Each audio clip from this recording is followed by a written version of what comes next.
Regis. Could've picked some other place to meet.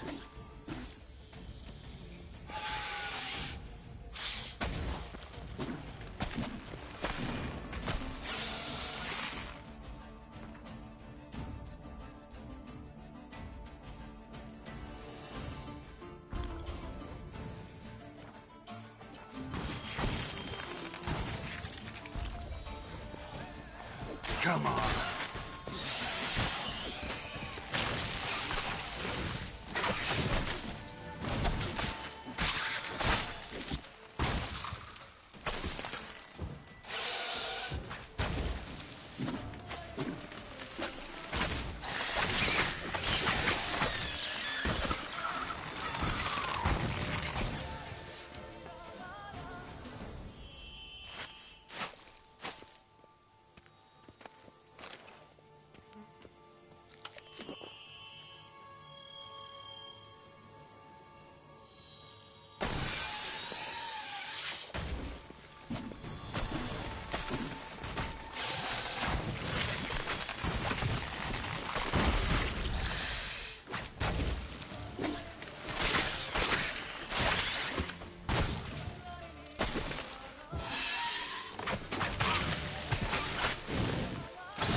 Regis! Damn it. Locked. No way I got the place wrong. This is it. Gotta be. Gotta be another way in around here.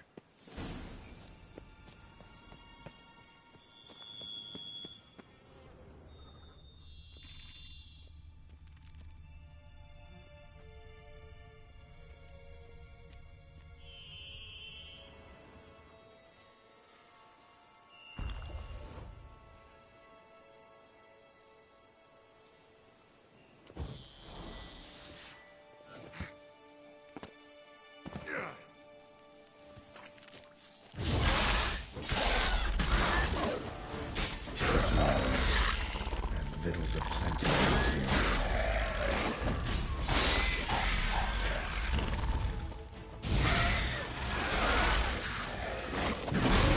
Some stench.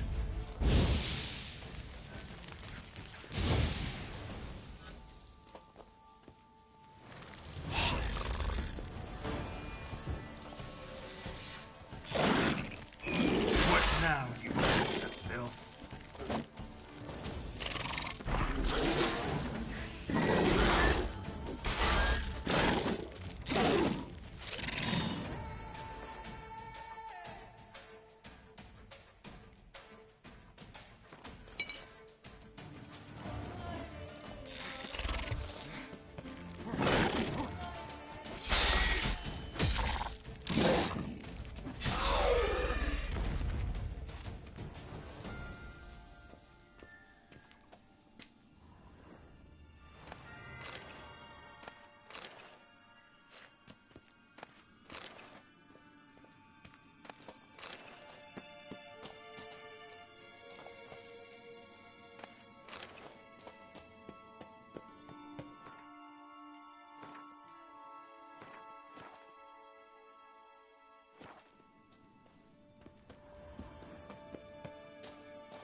Agreed to meet a vampire at a cemetery.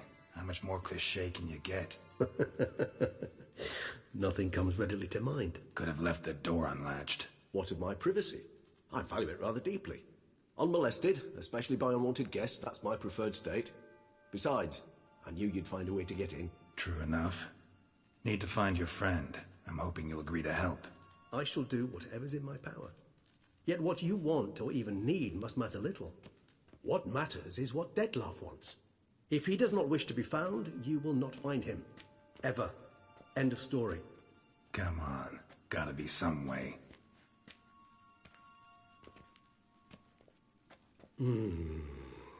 Vampires can evade detection by the senses, and no divination magic works on us.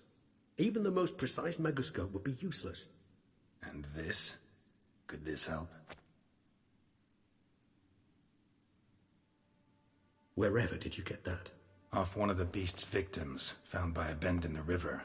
Body was chopped in pieces. 3 of those pieces were hands. Hand with the ring seemed the odd one out. Abruxa had taken an interest in it.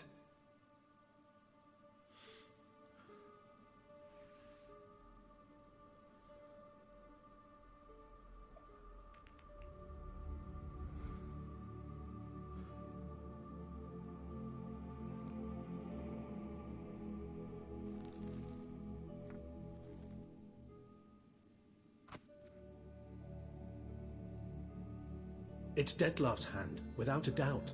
It will do splendidly.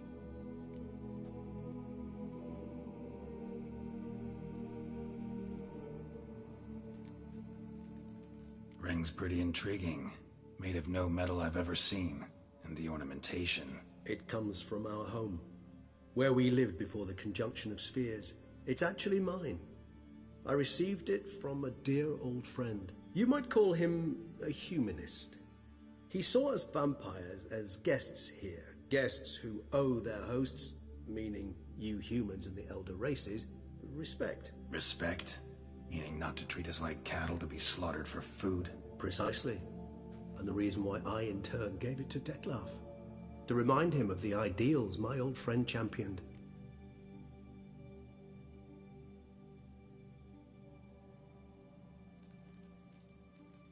The hand. What do you plan to do with it? You've heard of Kovinaris' theory of tissue memory retention. Rings a distant bell. Read about it in Alchemia Oblitera. There's a copy at Kaer Morhen, tattered, nearly disintegrated. But if memory serves, Kovinaris never managed to prove it worked. He did prove it, just never managed to publish his findings. He and I corresponded, you see, after we became friends. Thus, I know he completed his research and performed the first tests. It's complicated, so without delving into details, it is possible to use any piece of tissue to reconstruct what a whole body experienced. How's it work? We need any special equipment? We must brew a decoction which Kovinaris gave a rather poetic name, resonance. Once imbibed, it sends one into a trance similar to that induced by narcotics. This triggers visions of events linked to strong emotions experienced by the tissue's owner. Picture it as dreaming a fragment of someone's life. Any chance we might see what Dettlaff was doing just before he lost his hand? Indeed. Though I also hope resonance will reveal the location of Dettlaff's hideout. Can't you just summon Dettlaff? You're both hired vampires, there's gotta be a way. If I'm to be entirely candid, there is indeed one. But believe me, we will be better off never availing ourselves of it. It is a last resort. Absolutely. Last resort? The hell? Why? There is a being who can summon Dettlaff.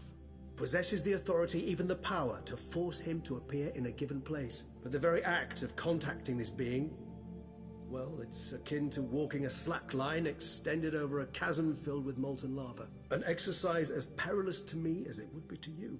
A risk I'm unwilling to take. I beg you, let's do it my way. It will be both quicker and easier.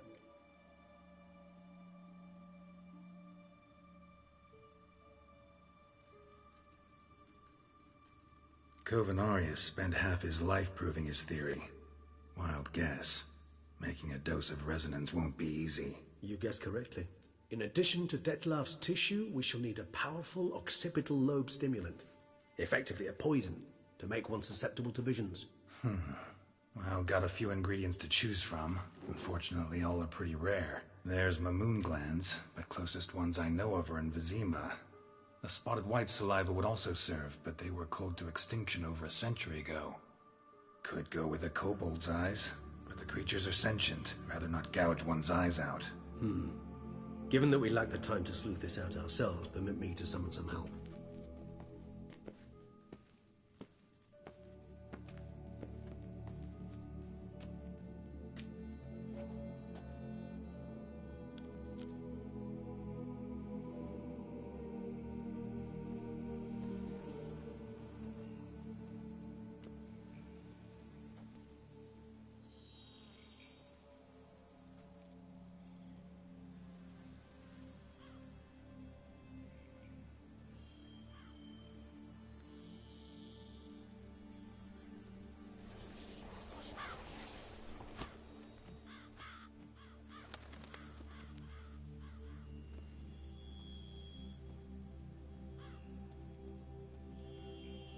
What was that? A raven?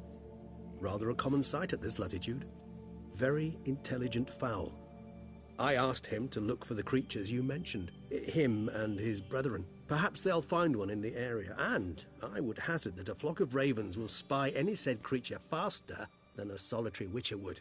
With all due respect to your skills, my friend. It will take them some time, nonetheless, so perhaps you'd care for a snifter of mandrake.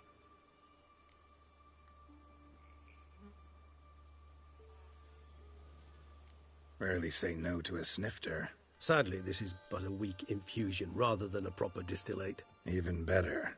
I remember your mandrake hooch. Made people say things they'd have rather kept to themselves. Now, what could Geralt of Rivia prefer to keep to himself?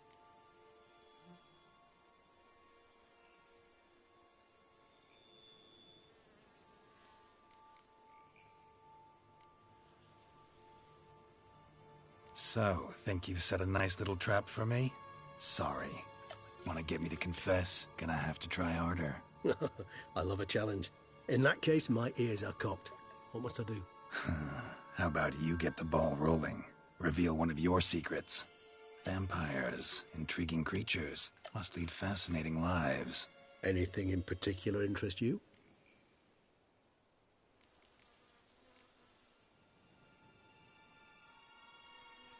Curious what you did after you were reborn. As I'm sure you can surmise, at first I was thoroughly absorbed with recovering. As it is, I've still not recovered completely. Yet I was so weak the first year that I could not stand or move on my own. Detlef bore my weakness bravely, showed great patience. If not for him, I wouldn't be here, and I'd have regenerated far slower. Once I could at last stand unassisted, I set off for Bruges, for my one-time home of Dillingen. There I led the peaceful life of a rural healer and surgeon, enjoying my neighbours' respect and, in fact, constituting the exact opposite of the monstrous vampire the populace imagines. Bruges, you say? Rebirth make you sentimental? Perhaps a dash. But what of you? Where have you been? Ever find your Cyrilla? Back then, yeah. But we parted again soon after. And when the time was ripe, she came back. Defeated the Wild Hunt together.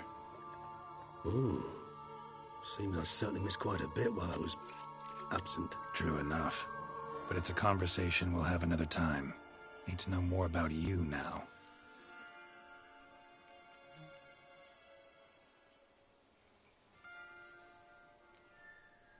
Always fascinated me the way vampires can regenerate. A hand growing back is one thing, but Detlef recreating you out of a wet smear? Something else entirely. A difficult and laborious process, but one that's possible, as my presence proves. But I've heard you too had quite the adventure. They say you lost your memory. For a bit, but Triss helped me get it back. Actually, pretty damn lucky I only had amnesia. Yes, you humans are rather buggered in those terms. To strip you of life is, well, it's just plain easy. I've always pitied you in that regard. We vampires are much harder nuts to crack. If a member of another race kills one of us, we can be reborn with a living higher vampire's help. However, if one of our own strikes the deadly blow, death is permanent. There can be no rebirth. One of the chief reasons why vampires long ago swore never to fight one another.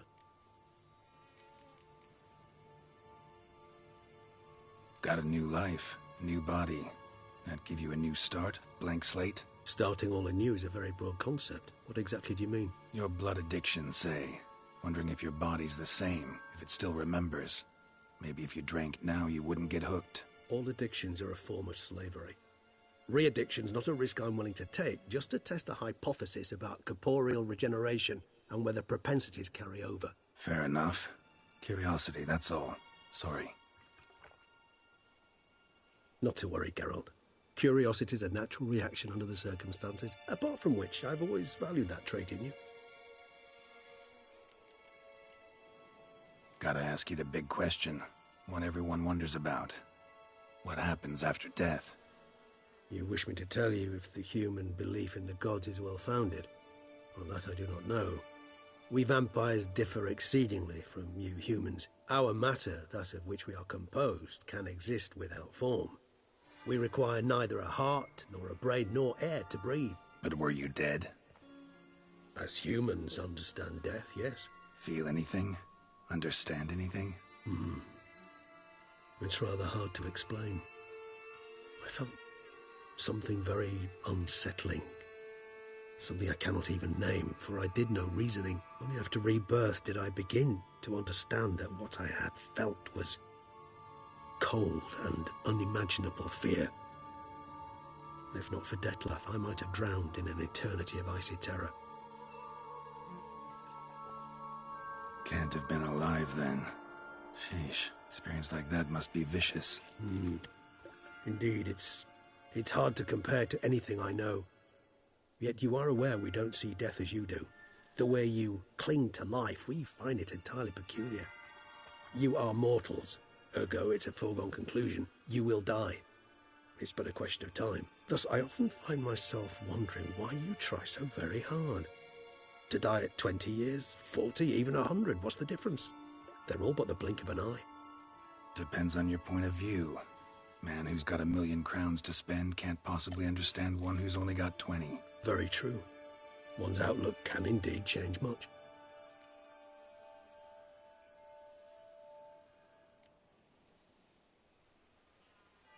All right, give you one question.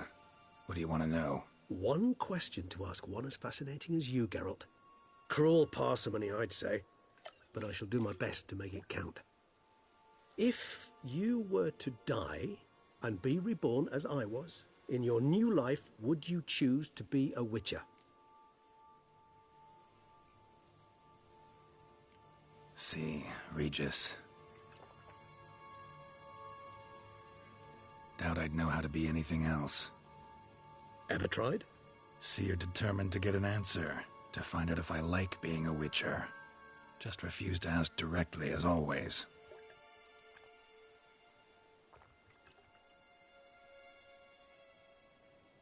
I like being on the path. I like picking up a lead, a trail. I like the tension right before a fight. And nothing gets my adrenaline flowing like battling a beast. Even gotten used to people treating me like a freak, an outcast. Yeah, not something I think about much, but I like being a witcher. Thank you for being honest. Honesty is an attribute of the truly brave, and thus a privilege of the very few. Still no sign of your winged friend. Sure it understood what you wanted? Dead certain. Let's wait a bit longer. It'll return soon, don't doubt that for a moment.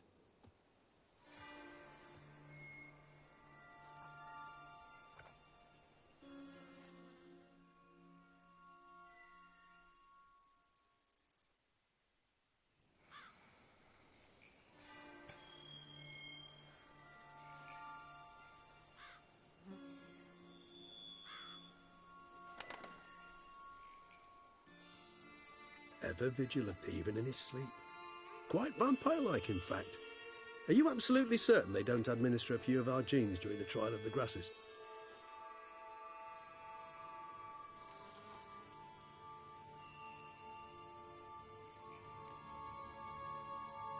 Appreciate the compliment. Got something for me? You were right. No kobolds or mamoons for miles around. Knew it. Allow me to finish. You see, there's this spotted white. It haunts an abandoned residence in the Caraberta woods. Impossible. My brethren hunted down every last spotted white before I was born. Then it seems you must revise your knowledge of spotted whites. For somehow this one managed to survive your brethren's onslaught. It seems I know this home it haunts. Recall a tale about it. Locals believe the place cursed. Perhaps that's how the whites survived entirely unmolested.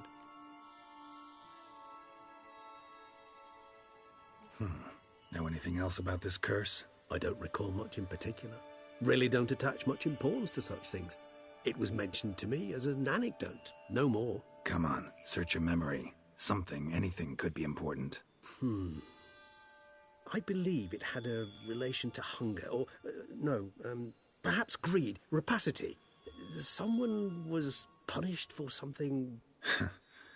Textbook definition of a curse, pretty much. Sorry, Geralt, I try not to clutter my mind with the details of every far-fetched tale I happen to hear.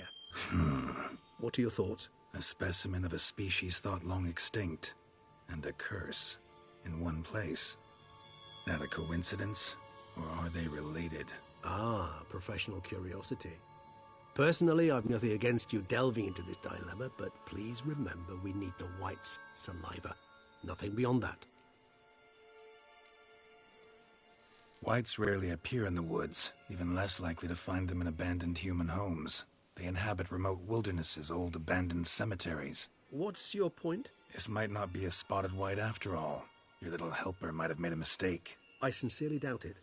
Ravens are devilishly intelligent creatures, and they've highly developed observational skills. What exactly did they observe? The area around the estate, it's covered in spoons. Spoons? Spare me the skeptical smile. I'm but the bearer of this news. Or perhaps this spotted white is a hoarder, or the spoons are somehow related to the curse.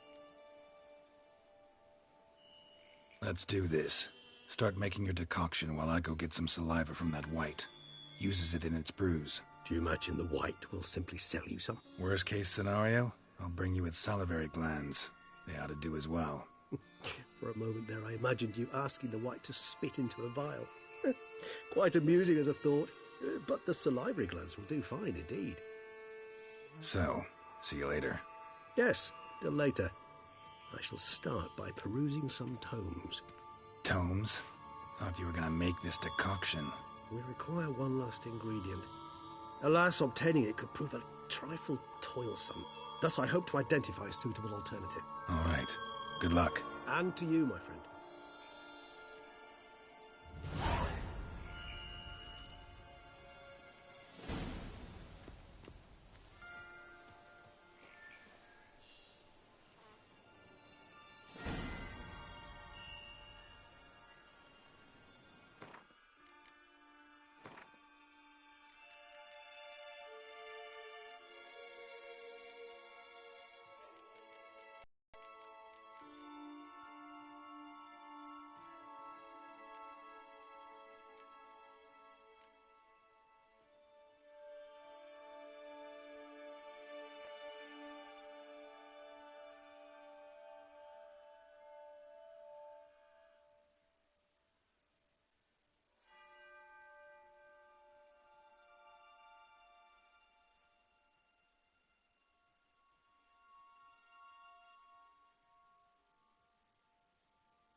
Dressings, bandages. What's that about?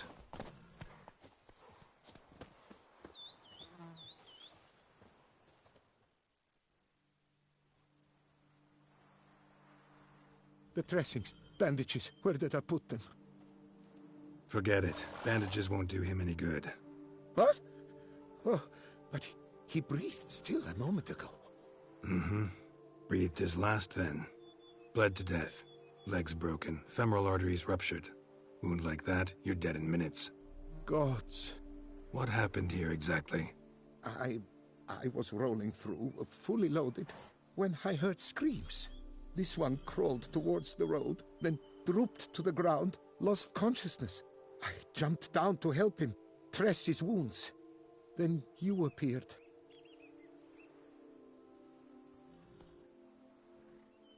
Pretty admirable stopping to help a stranger. Truthfully, when I saw him, I considered it might be an ambush. The thought entered my mind, I near decided to crack the whip. But to abandon a man in need? It's simply not the decent thing to do. Decent enough in many other places, believe me.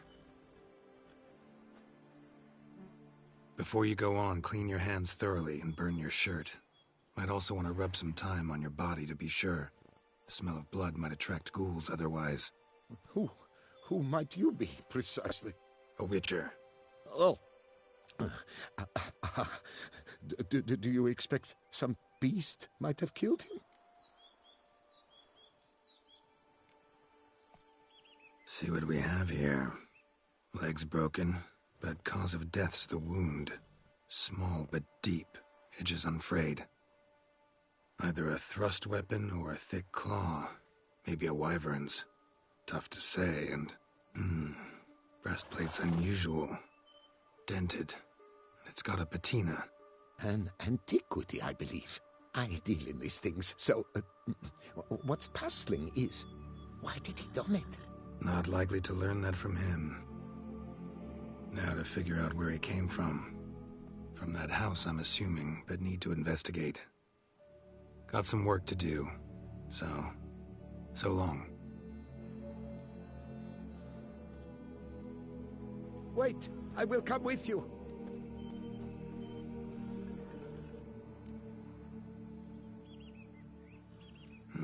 So be it. But stay close, keep it down, and don't touch a thing.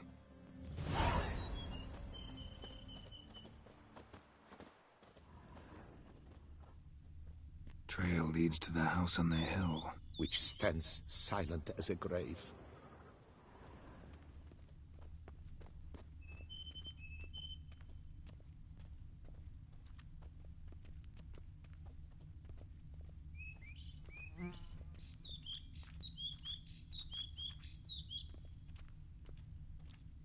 Must have been here he broke his legs.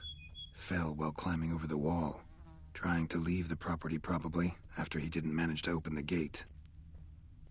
Gate's locked from the inside. Clearly been jostled though. Something tried to get out. The very thought sends a cold wind down my back.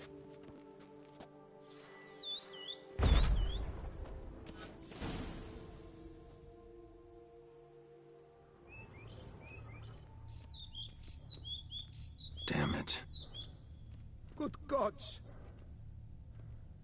What the hell's this? Setting for a banquet? It seems so. What's your suspicion? Did none survive? Gods! Servant. Stabbed to death. Over a dozen blows with a sharp object. Some post-mortem. I cannot believe this is the work of a man. It was a monster, to be sure. Silver tableware. Elven engravings.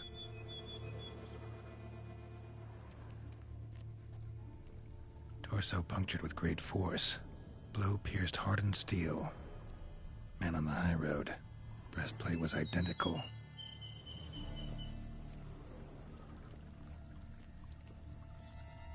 Throats massacred.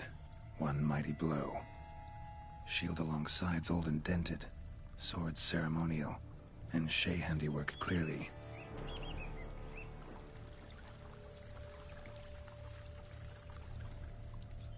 Ceremonial bowls. For little sacrifices? Of what? Please, do not say humans.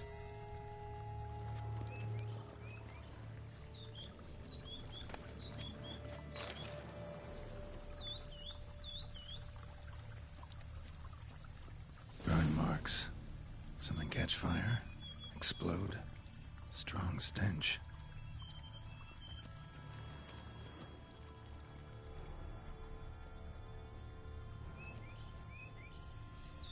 Multiple wounds on the body. All puncture wounds, but hard to tell what caused them. Victim's human, but the attire's elven. Are you certain? How did he come by it? We've so few non-humans in Tucson.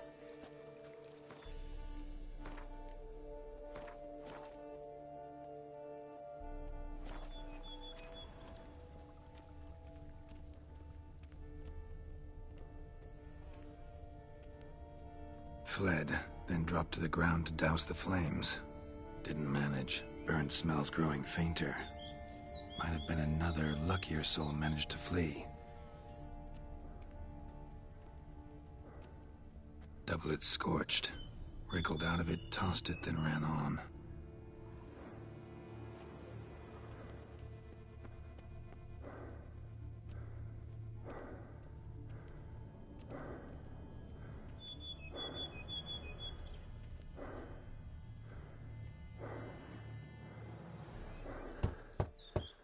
Perhaps there's no one inside after... I know you're in there. Breathing's loud and clear. Open up. We mean you no harm.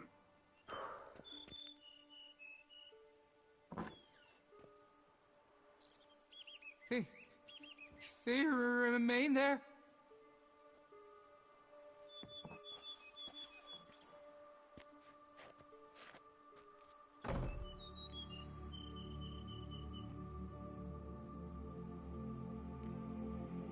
Listen, I'm a witcher. I'm here to help you. But if that's gonna happen, you gotta answer some questions first. You mentioned them. Who do you mean? Those, I don't know what they were. Spirits. It all occurred of a sudden. We were staging a scene. The death of paying homage. There was a flash of light that blinded me completely. I heard cries, though saw nothing. Then felt my own robes were in flames. I broke and ran, threw off my doublet, leapt in here and it shut and locked the door behind me. They pounded on the door. I thought they would get through. I thought I was done for, but in the end, it grew calm. Who are you exactly? Durant Faucher Plamondon de Safaran, Lord of these lands, and Chairman of the Society of Friends of the History of Tucson. We meet here annually to mark the anniversary of the Elfin Homage. But something like this, why, it's a first. So while reenacting a scene from the past, somehow, unintentionally, you summoned a specter, a Korgorath, or a tube, maybe. What? What now? Best thing? You gotta do it again, of course. Are you mad? Would you have this thing kill us? No, don't want it to kill anyone. Precisely why I gotta do my job. Summon it again, whatever it is, and tend to it once and for all. Durand, think I can reenact the pledge, the giving of homage, alone? It was a great, momentous event. The surrender of Tucson's last elfin king. You will need at least 3 individuals.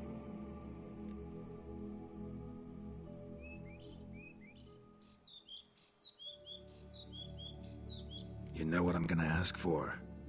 Need your help. But I'll understand if you turn me down. No objections? Good. Let's get to work. Start by clearing the corpses. Got some time. Won't start the reenactment before nightfall. Things of this sort are a lot more likely to work after dusk. One last thing, though. My pay. Don't work for free, you know. Understood. Just keep the danger at bay, and I shall be generous. Through and through.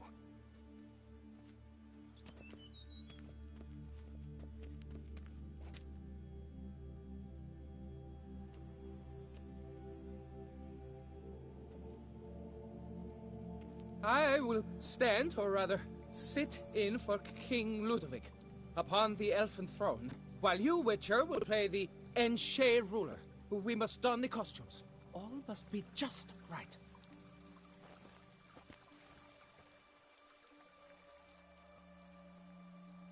Divethaf, the elven king, hosted Ludovic in his own palace upon his own throne, amidst the blinding glow of a plethora of torches.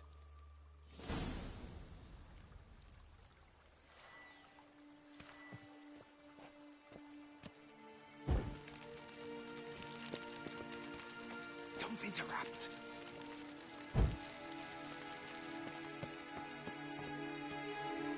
Don't interrupt.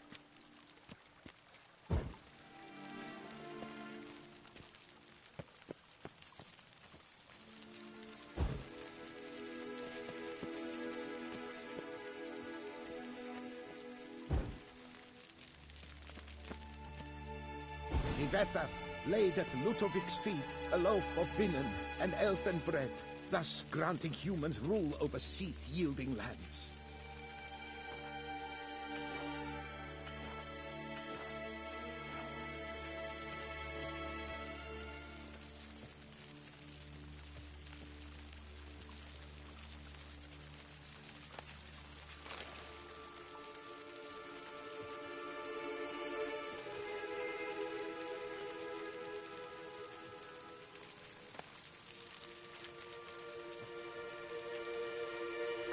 Divethaf filled the ornate ceremonial bowls with elven wine, Gwinoet, the sweetest blood of the land that had been torn from him.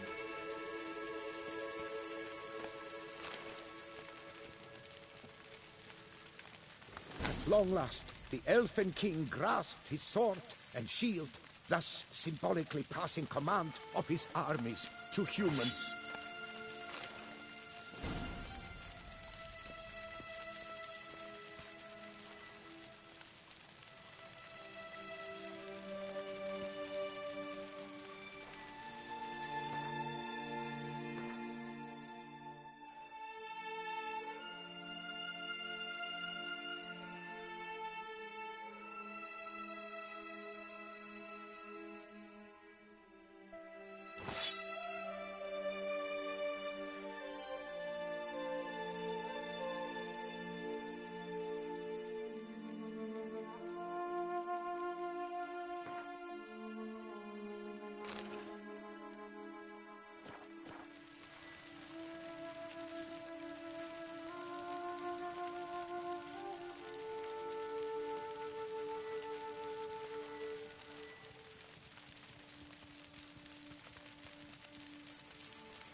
Elfin king, erect in his pride, drew his blade and dropped to his knees, thus acknowledging his final defeat.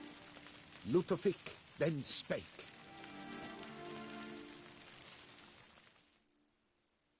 I accept your allegiance and shall return in 1 year's time to... Ah! Look!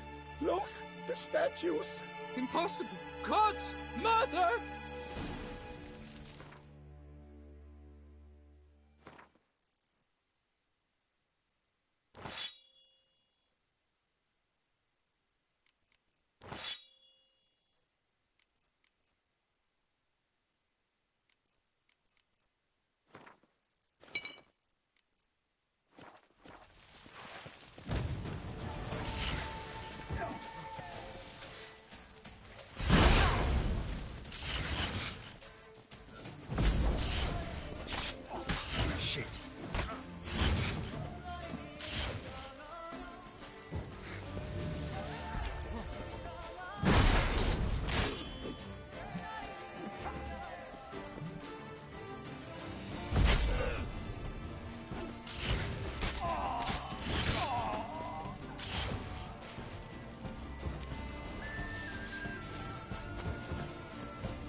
The sculptures, they came alive.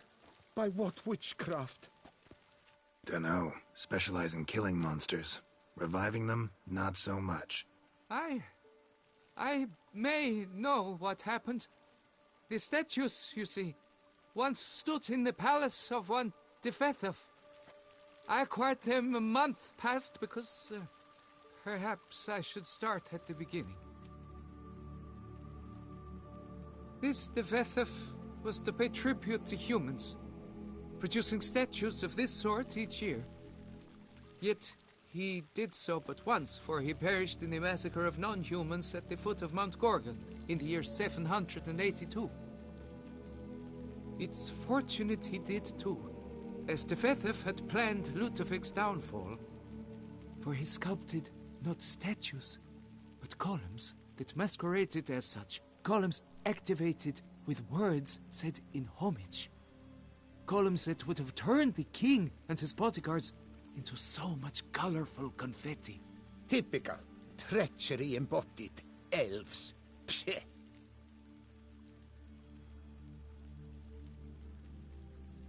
You're no better. Elves were just defending their territory. You humans took it, but you still weren't sated. Had to cut the elves down, every last one. You? What does that mean? You're a man as we are. Yeah, in a way. Just ashamed to have to admit it sometimes. Your words? They're wrong, Witcher. But I'll not let you leave empty-handed. Take this, your reward. Farewell.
Come on.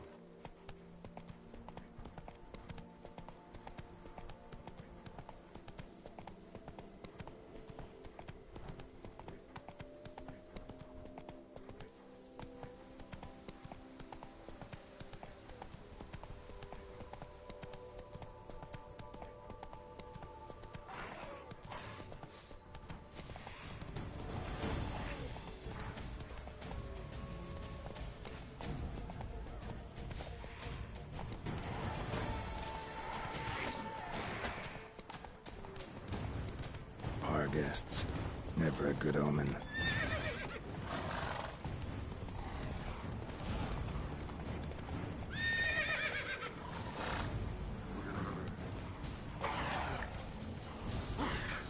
Regis' breathing wasn't lying. Spoons all over the place.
Strange.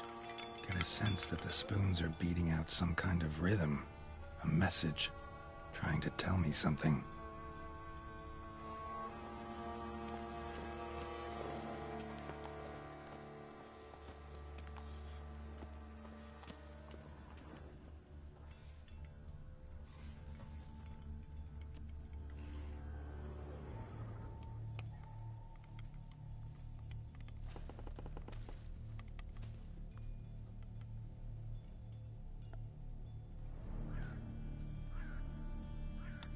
None shall sit and dine with you at your table.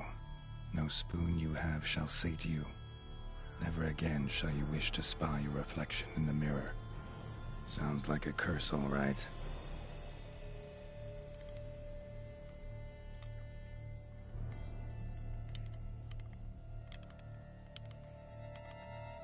Somebody's clearly obsessed. Regis mentioned the place might be cursed. Can't be a coincidence. Need to look around.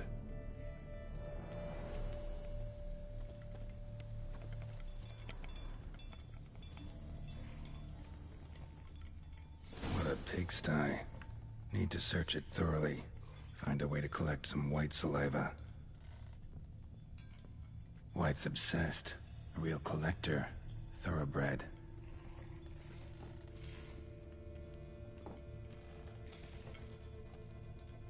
Spoon. Pretty ordinary. Maybe a little old.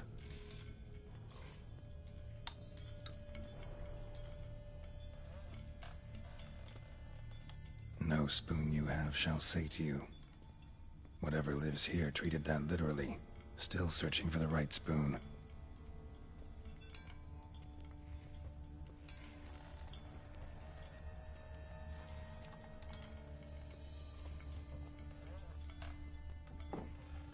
Another spoon. Yep, just as normal as the last one. Skeletons. Doubt they came here willingly. This have anything to do with the curse? None shall sit and dine with you at your table. It'd make sense. Right arm bit right off. Teeth all knocked out. Somebody tried to force feed him. Broken neck, indentation in the skull's lateral surface, smacked in the head with something heavy. No claw or fang marks, probably choked to death.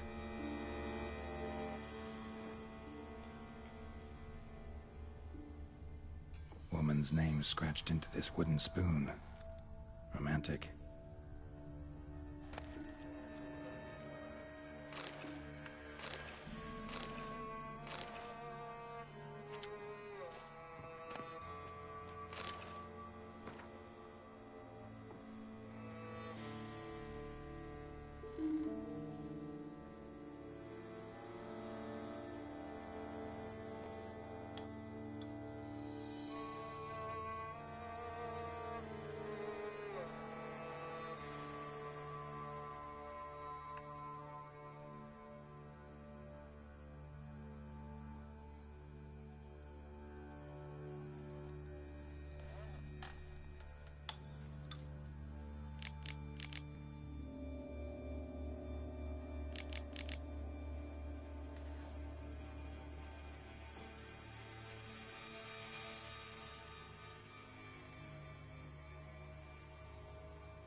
White's obsessed.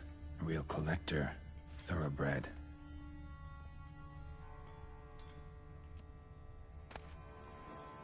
A spoon key.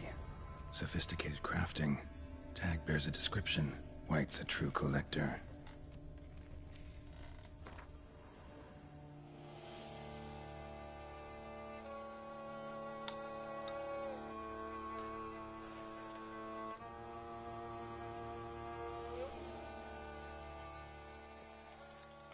Spoon. Pretty ordinary. Maybe a little old.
Summoning a Witcher?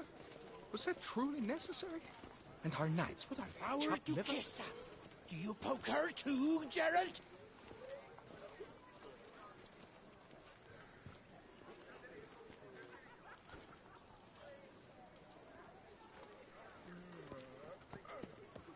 Have you heard?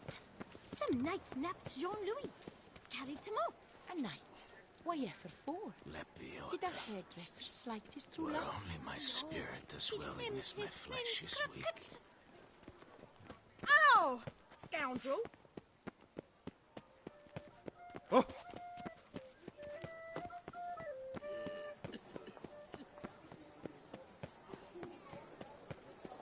Witcher.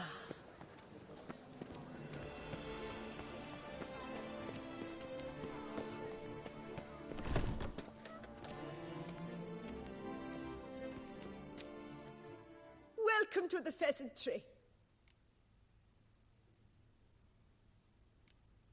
Spoon like this. When you set a place, where's it go? My oh my. It seems rather a fanciful bouillon spoon. Or a key of some sort. There's a note here. Yeah, note led me here.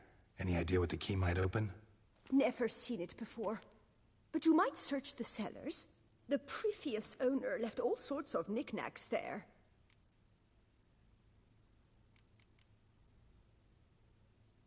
See you later. Did you guess a sweet shining sun?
Welcome to the pheasant tree. See you later. Did you guess a sweet shining sun?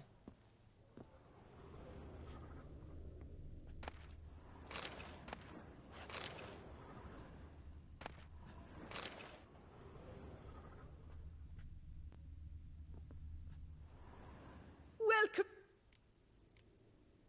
See you later. Eat, drink, and be merry. Thus spake the prophet Lebioda.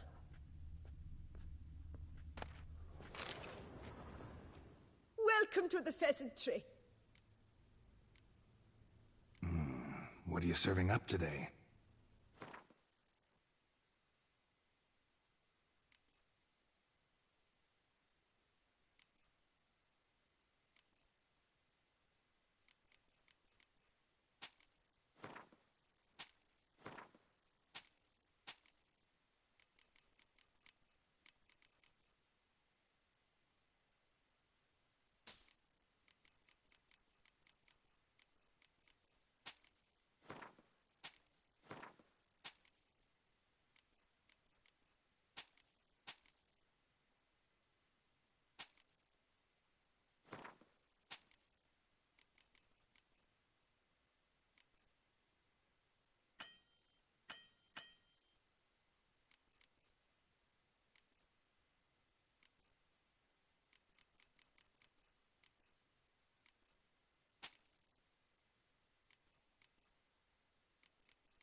See you later.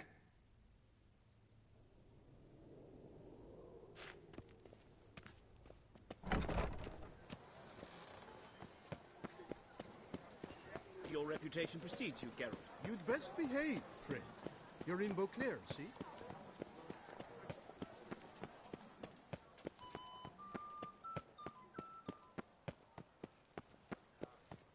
Have you heard?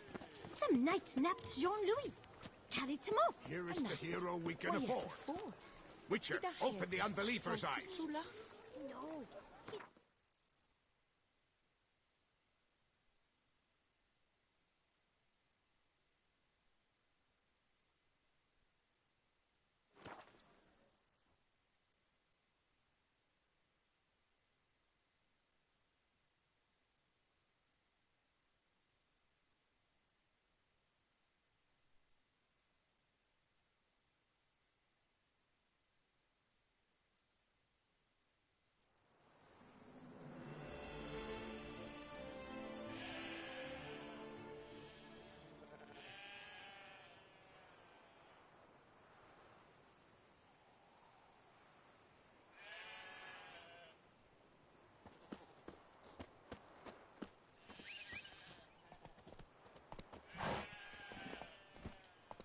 Run, Roach.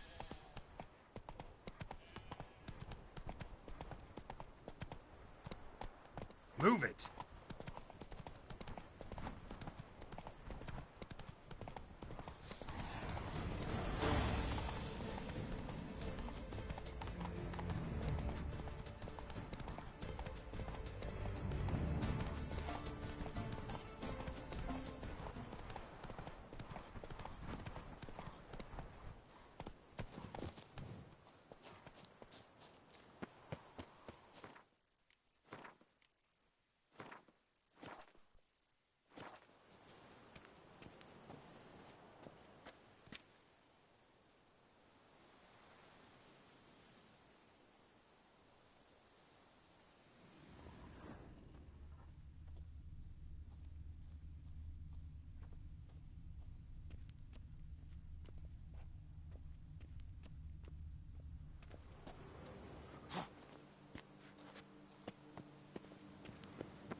Hey-ya!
actually does seem like a White's lair.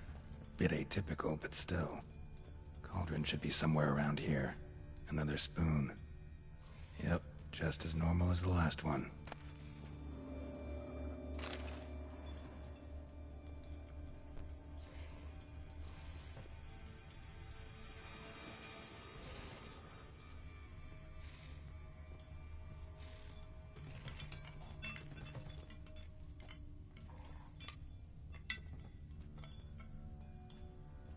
White's obsessed. A real collector. Thoroughbred.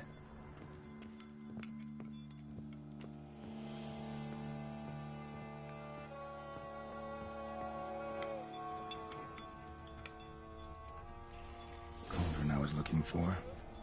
White's not particularly tidy. Spoon, pretty ordinary. Maybe a little old.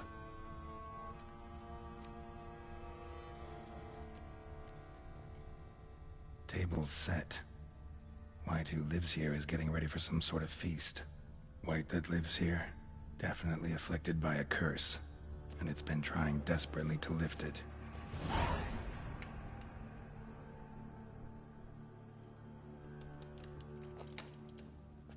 Cauldron's empty, unfortunately. Regis needs some brew. Afraid he won't get that. No choice but to hide and wait for the saliva glands, and their bearer. Need a spot that'll let me observe the cauldron.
I'm not gonna hurt you.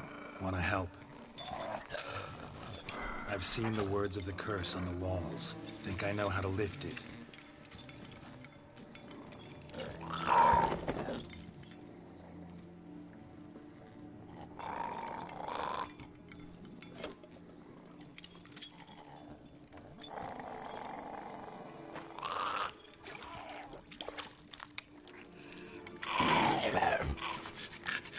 You tried to bring folk here, convince them to sit at the table with you, right? Well, I'm gonna be your guest now. Your willing guest.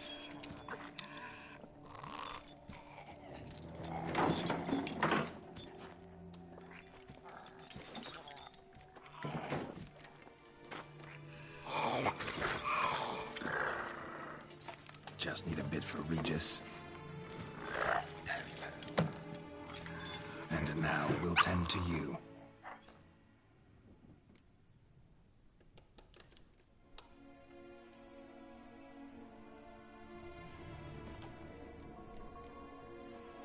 Need to get this right. Words of the curse were, none shall sit and dine with you at your table. No spoon you have shall sate you. Never again shall you wish to spy your reflection in the mirror.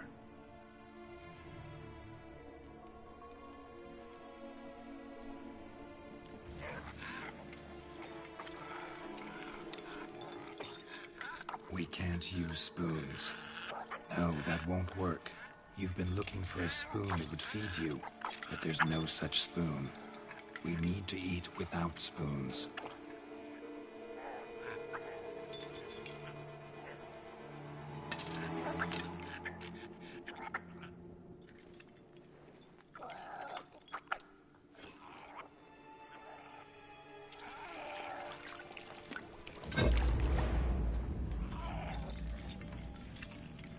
Open your eyes. You need to see your likeness.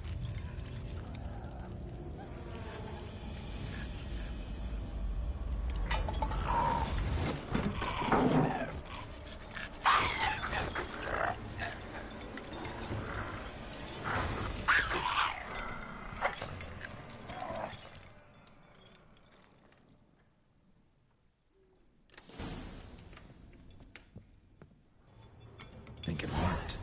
Just not quite like I expected. Need to see what happened to the white. Won't be hard to find given its stench.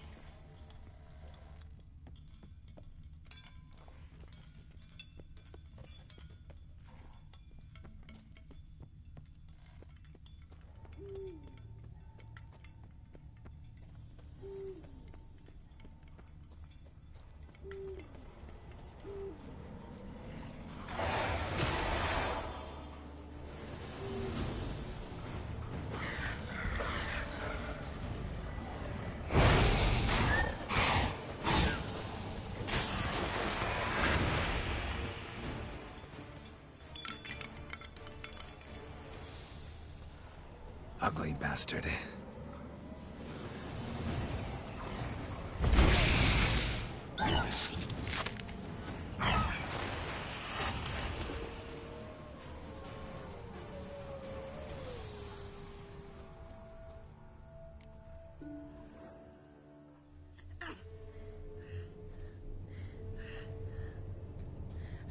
Shh, easy. Not gonna hurt you.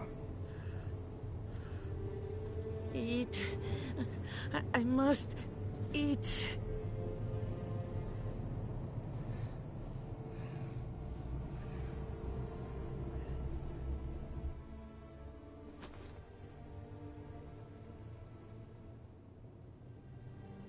I'll take you someplace safe.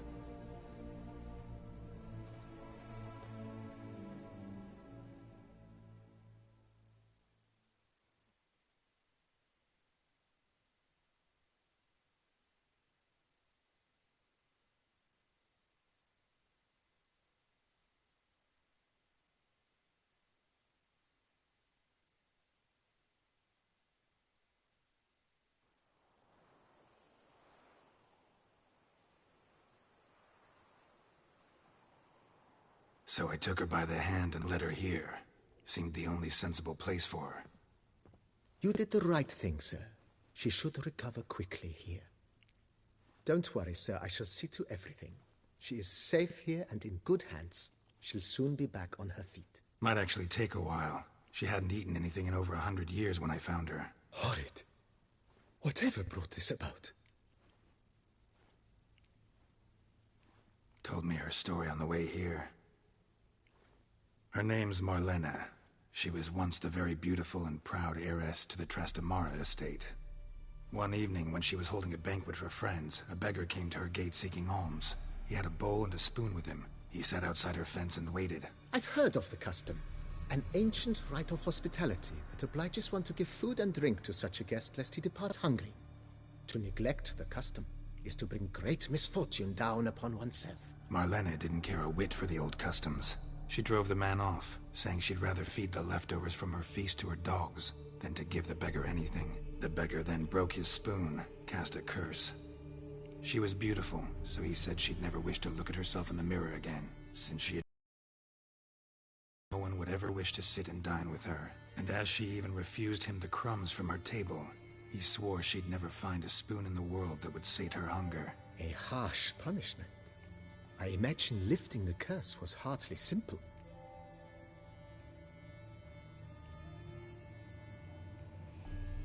Curses are tricky. They play on irony. Always gotta figure out what the catch is. Marlena had spent decades looking for a way to lift it. Transformed into a white, she stole spoons and lured folk into her home, trying each time to get them to dine with her. Didn't work. So what did? Someone had to sit down and share a meal with her. of their own free will. They had to eat without using spoons and make her look at her reflection. That's it? That was all it required? Simplest solutions are sometimes the last that come to mind. Besides, when you're a white, it's pretty damn hard to find willing human company for a feast. I imagine so. But, most importantly, it is now over. Please, don't worry. She will be in good hands here. Thanks. Gotta get back to my business now. See you soon.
Hey there. Run, Roach.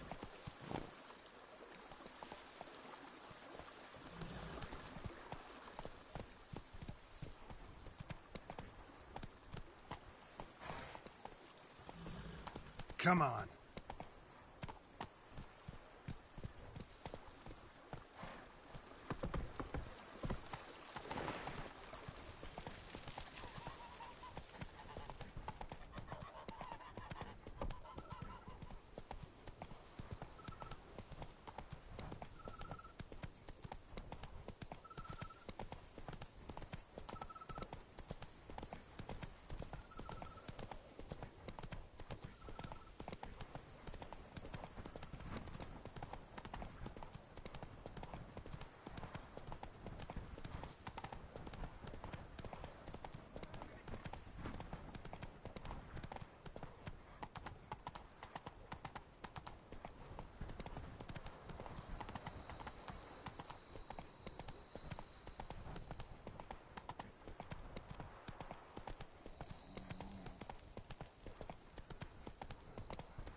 The gods partook of the wine as well. You're not afraid of the blessed beast, are you?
Run, Roach.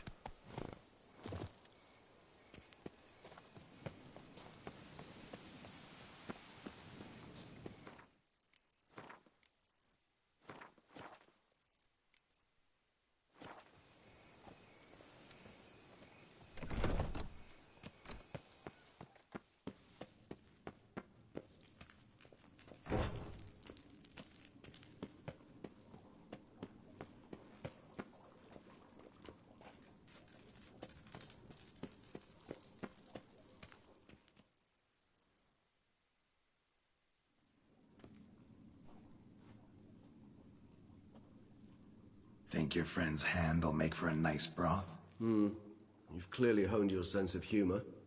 But we are not cannibals, Geralt. I took a fragment of tissue from the hand. It will suffice to prepare some resonance.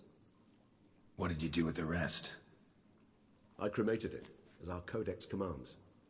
A raven told me you'd acquired the necessary ingredient. Pretty helpful creatures. Call on them often? I try not to overdo it, but they can be so useful, as they were now, when I merely needed to be sure I could arrive in time should things go sour. Managed fine alone, but thanks for the thought. Gonna need much longer to finish brewing resonance? Mentioned a last ingredient, too. What about that? That, I fear, might prove troublesome. You see, to use the concoction to summon the memories of one, the solution must contain the blood of another specimen of the same species. Shouldn't be a problem. I happen to know a higher vampire who should be willing to help.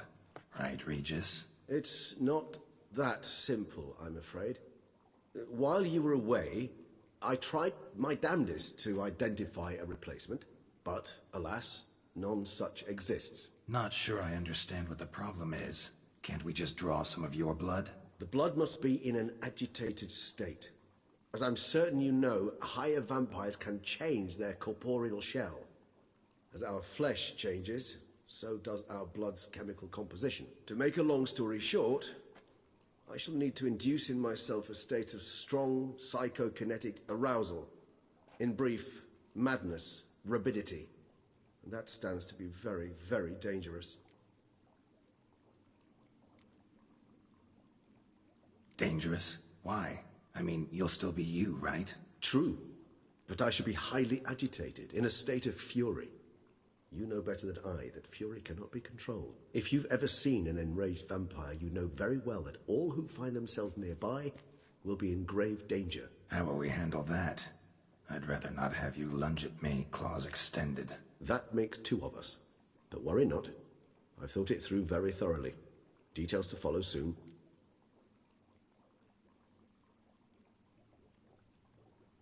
All right, so what do you want to do? We shall visit Tesha Mudna, an ancient vampire estate. There we will find cages suspended in the air. I will enter one, be confined. You will lure beasts there. Beasts you will then kill. The bloodletting should prove profuse. Abundant enough so that the blood scent will drive me mad. Wild.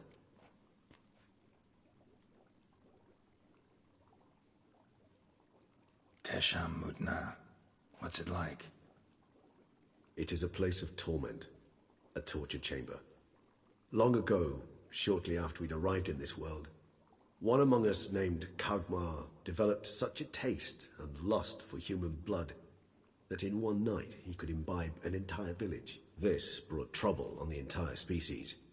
Common folk wearied quickly of living in constant fear. They began to hunt us, seek the aid of mages and witches in tracking us down. So what? Not like they could ever hope to kill you. But they were bothersome. Forgive the comparison, but when did you last enjoy mosquitoes buzzing around your head? In any case, the other vampires decided something had to be done. Kagmar had to be caught and punished. A torture chamber was thus outfitted in the dungeons of Tesha Mudna. Inside it, a cage made entirely of a special alloy of silver, dalvinite, and meteorite steel. Kagmar was captured and locked in the cage. Sat there over 2 centuries, driven to fury time after time, never able to escape. Thus I know the cage will withstand the fury to which we shall drive my humble being. See no reason to dawdle. Tesha Mudna. Take me there. In a moment. Just one last thing.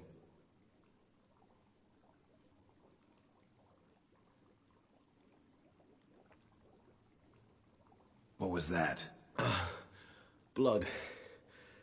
Oh, the last favor the Raven did me.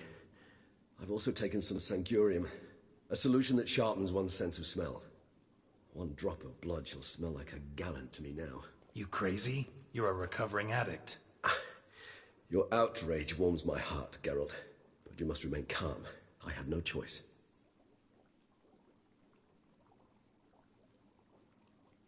As things stand, the die is cast. High time we set off for Tesha Mudna. My head's spinning already, and you're starting to smell quite tasty. And you're starting to scare me.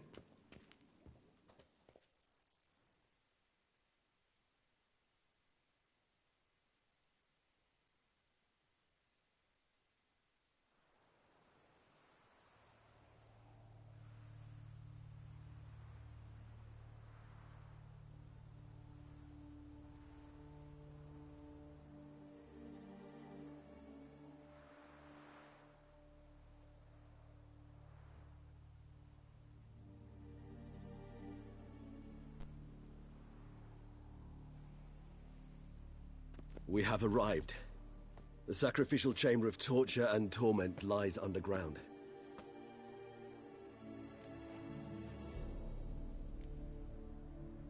Sure you know what you're doing? I can only hope I do. Please, let's go. The longer we delay, the less control I shall have of my faculties. I'd really prefer not to hurt you. You lead.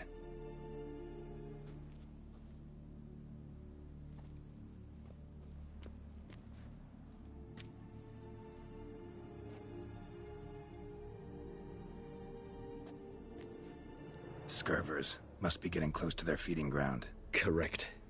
I told you there'd be danger.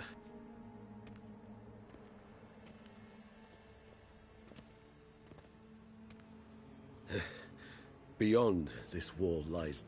an ancient vampire dungeon. Seen a lot of things in my time. Nothing quite like this, though. I feel honored. A man with such a wealth of experience, yet I'm about to show him something new. Now, to open it.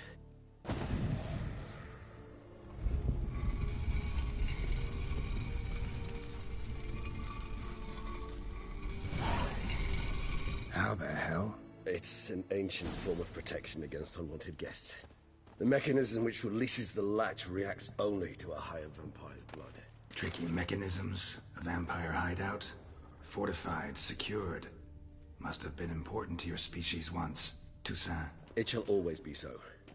During the conjunction, the gate from our world into this one opened upon this land and no other. This was the first place we saw.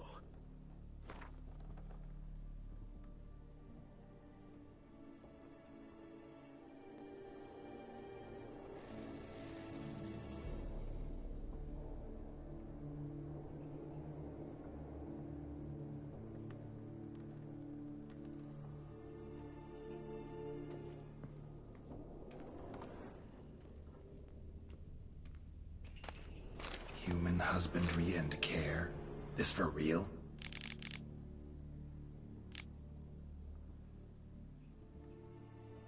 The author observed humans, their behavior, over the many years he spent breeding them. Morally suspect though it may be, it's a thorough survey of the topic. This place. There's evil here. Death hangs in the air. Yes. Great many beings have breathed their last here.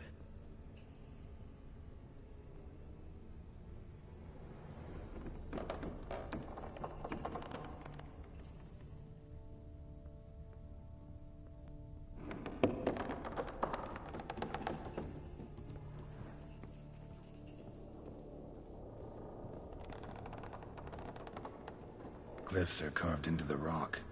Coated with blood used to be. They mean something? They're emblems, symbols of, well, what you would call tribes, dispersed throughout the world after the conjunction.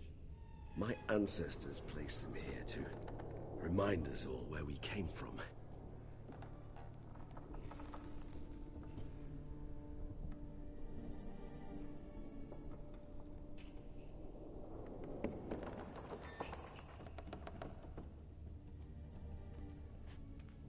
And this one? Which tribe's this? Garisham. My tribe, and Detlef's. We both remained in this part of the world.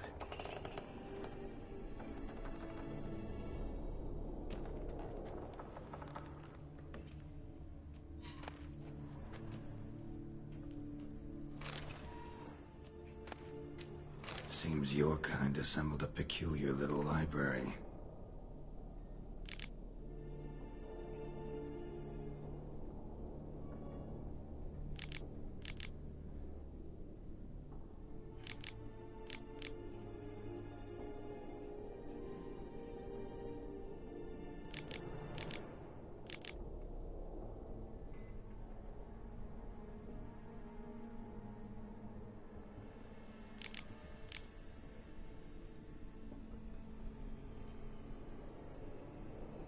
Indeed, though I personally did not lay a hand to it.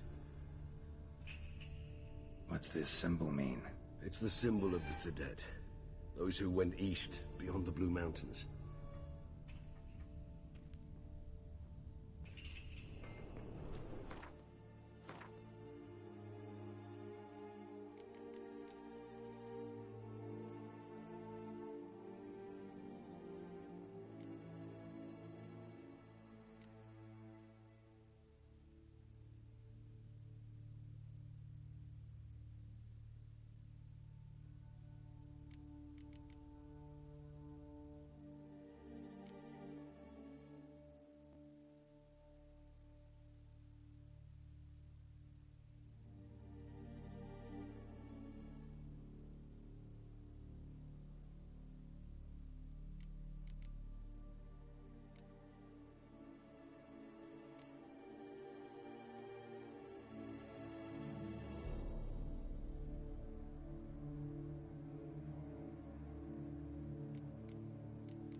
cells. Who for? Ah, disgraceful. Excruciatingly so, this particular page from our history. I'd rather not summon the demons of the past if it's all right with you.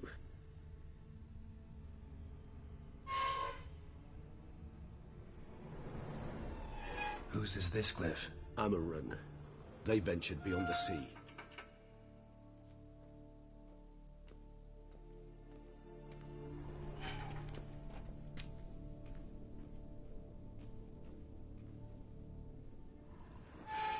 What's this symbol mean? It's the symbol of the Tedet. Those who went east, beyond the Blue Mountains.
Charming place. But what are all those cages for? Mentioned one vampire being kept here. Yes, well, you see, humanitarians is something my ancestors were not. They concluded Kagmar would best be punished if he were tormented with the scent of blood he could not taste. Thus, they also kept humans here. Humans whose blood they slowly let. Kagmar ranted and raged in pain as those humans slowly bled to death. They treated them like livestock. Live bait. I'd like to be able to turn back time. Deny it, but alas, I can do neither. Feel shame for my brethren. That is all I can do. Don't take it so hard. Nothing you could have done about it. Let's get to work. Well, that was awkward. Fine. I prepared the bait. Please be so kind and place it. Ideally at the tunnel entrances. The scent will spread most effectively then. Place the bait at the tunnel entrances. Monsters will catch its scent more quickly. When I think how these tunnels got here, sends shivers. It was the natural order of things. The place reeked of death and it attracted necrophages.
3 done.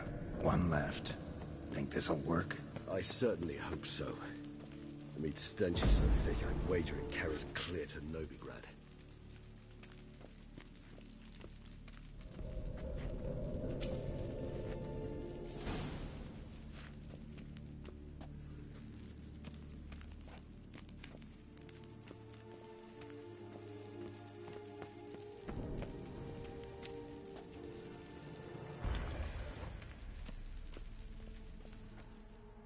Bait set. What now? I shall enter the cage. You must chain me inside. The bars are made of an alloy that will prevent me from transforming into mist. Kinda thought you wouldn't want to. I shall be in great pain. My sole thought being to stop that pain. I cannot know what I will do.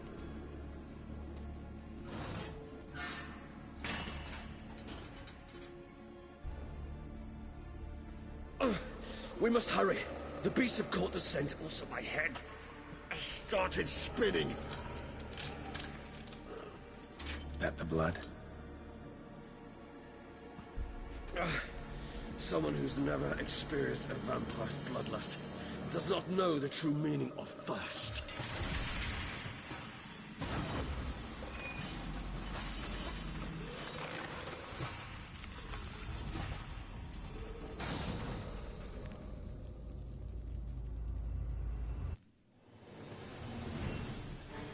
Maybe we need a safe word. You know, something you'll say when you can't take it anymore. And what would you do once I uttered it? Don't know. Calm you down. Somehow. Please, girl.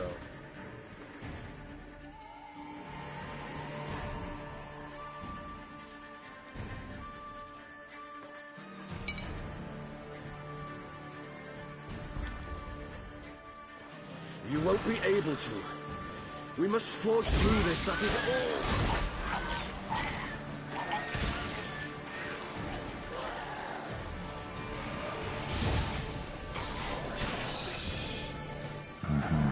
You just smelled the blood.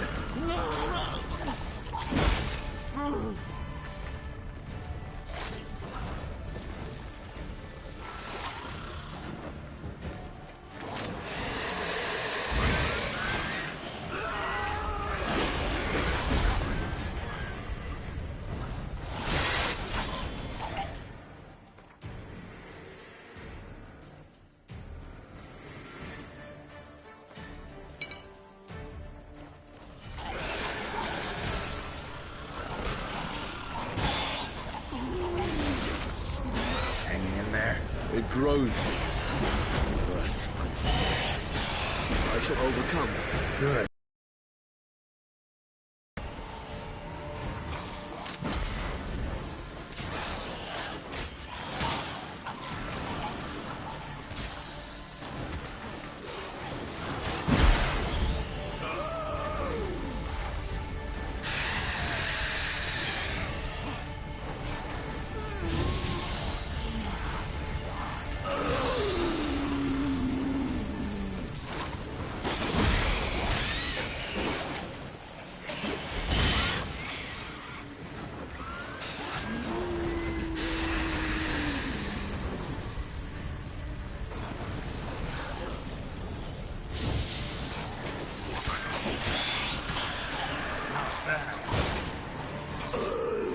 Hold on, I'll let you out.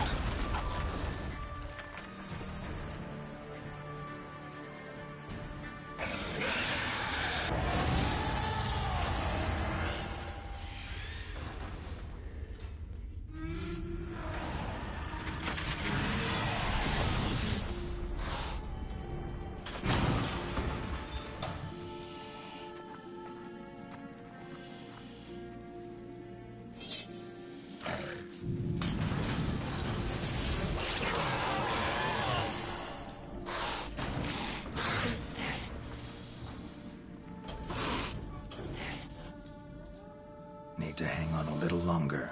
Blood'll dry in a few hours. Scent won't bother me anymore.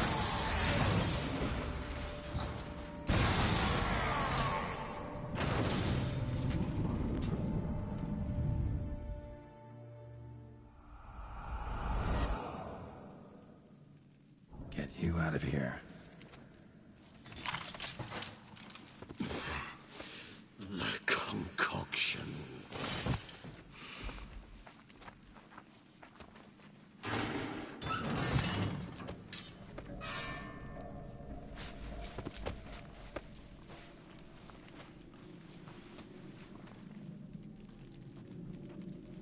You can't finish it in this state.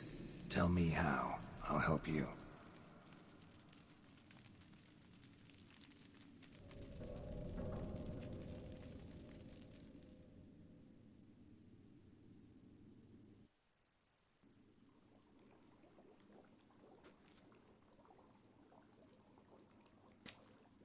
Any better? Far from ideal. And some time must pass before I fully recover. But yes, a bit better, thank you.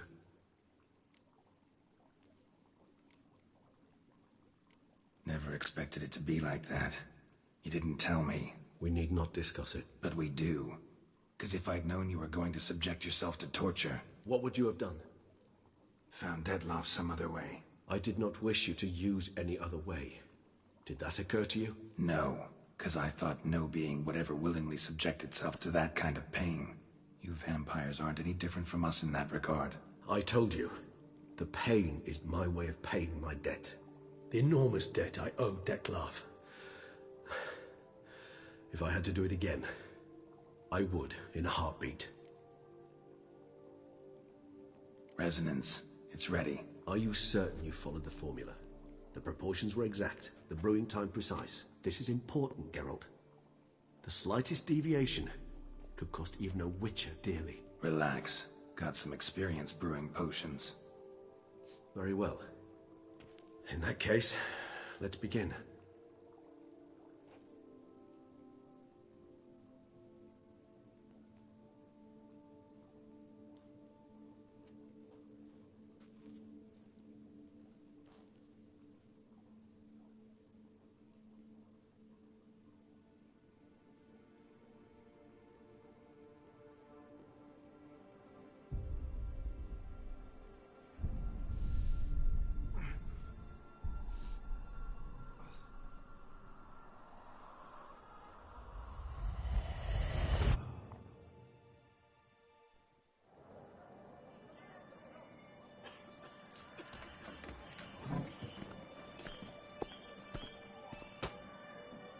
Excuse me. I shall only take a moment. You jumped the queue, sir. But Count, sir, you must understand. I've a meeting. The Count... Sir, you were next. Please, take a seat. This gentleman was here first. Step down or you shall regret it. Ah, fails to realize he was your friend, Count.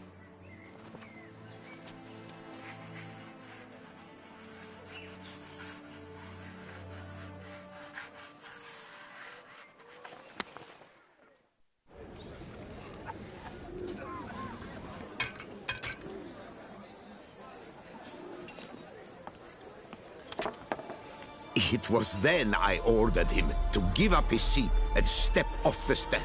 If only you'd seen his face. We got him good, didn't we, Dettlaff?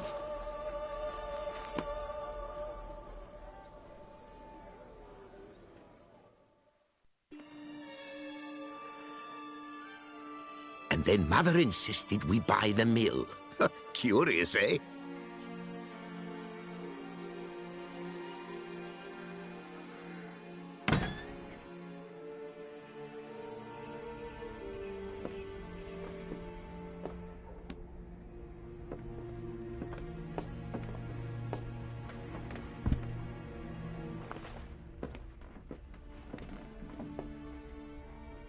But at least I've a yarn to spin for friends and associates.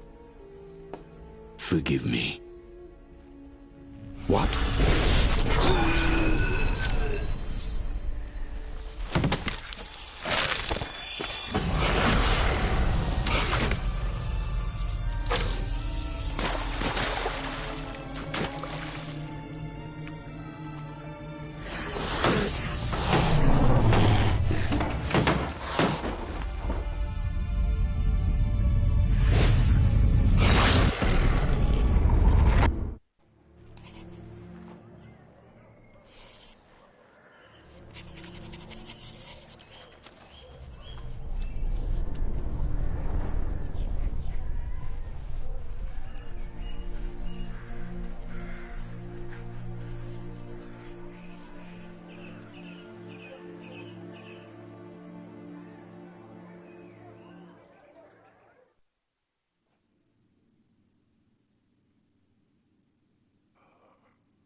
awake at last. You writhed like a squirrel caught in a snare. I'd begun to fear they were death throes, that you'd departed. Sure wasn't pleasant, but it worked. What did you see? Delacroix. His death did not come easy. Seems Dettlaff had made friends with him. Still killed him, and chopped up his corpse. And he was overcome with fury, remorse. Cut off the hand that had committed the murder. Interesting. And entirely unlike the Dettlaff I know. See anything else?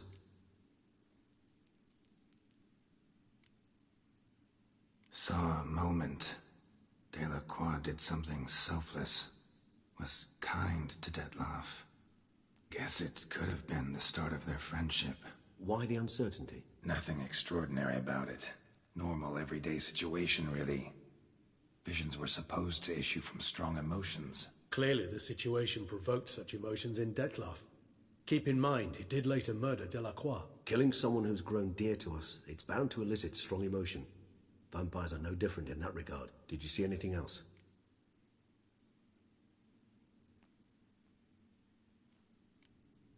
There was something. Showed up twice in the vision. A bootblack stand. Dettlaff first met Delacroix there. Went back after the murder, actually. Peculiar. Stand was somewhere in the port district. And the bootblack acted as if he knew Dettlaff. That would be even odder. Perhaps we should have a chat with the lad. Though I would expect no breakthroughs. It's our only lead. I'll go talk to him. Coming with? I shall join you later if it's no trouble. I don't yet feel strong enough to venture out. That's fair. Rest up. Be back as soon as I learn anything.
Nothing doing. Something reeks around here.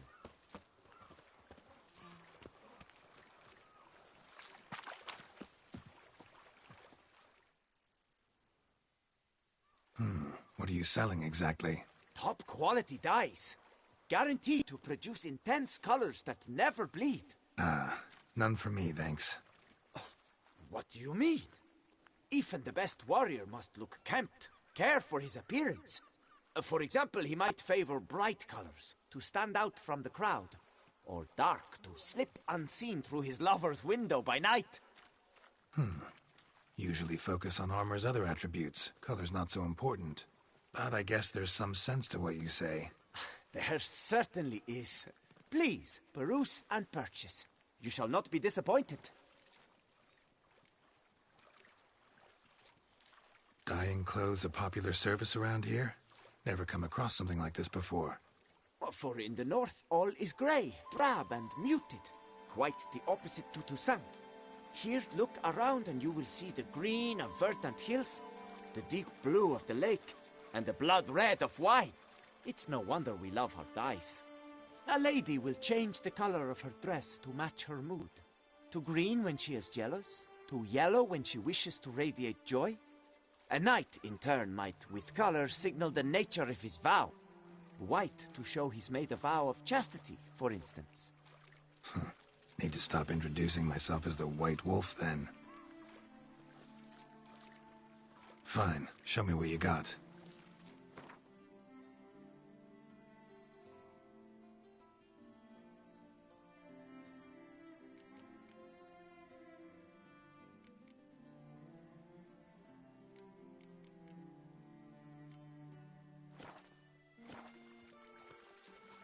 Gotta go. So long. No one gives a hoot about us poor folk. Were the good prophet Lebioda lively and spry, from me he would everything buy.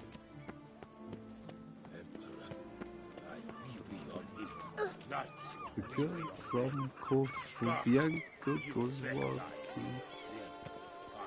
We will on the whole bleeding Dutch.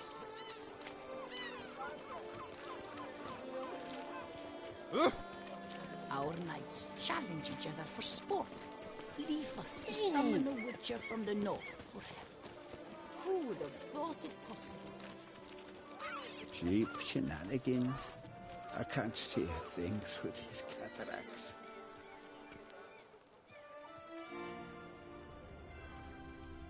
Bootblacks don't usually work nights.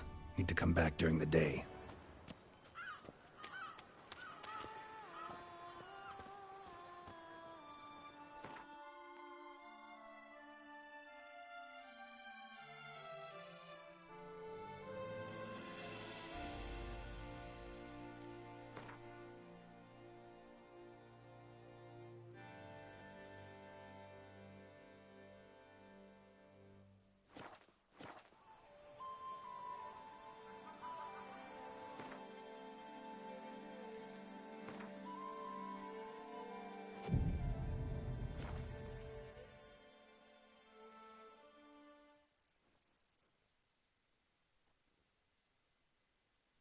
So how would you explain it?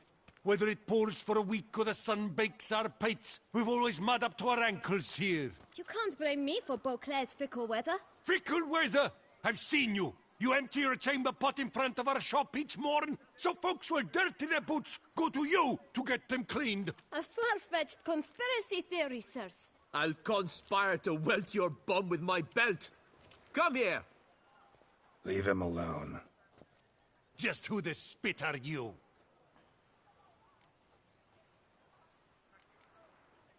All you need to know is, long as I'm here, you're not gonna touch the boy. Is that so? Then we'll come find him once you're gone. Try it, and I'll find you. Is that a threat? Yep. Leave the kid be and piss off. Oh no. No northern sheep titler insults us. We'll pummel the swine first, then spank the piglet. Get him! But move. We'll break your legs, vagrant! Teach Circle him! Circle him!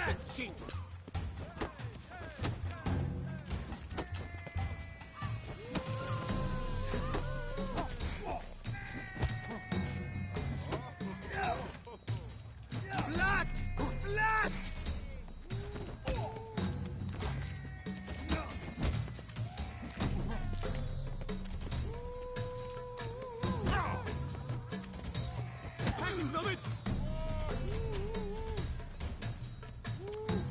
But move. Lads, charge! Take him for a ride! Now! Now front!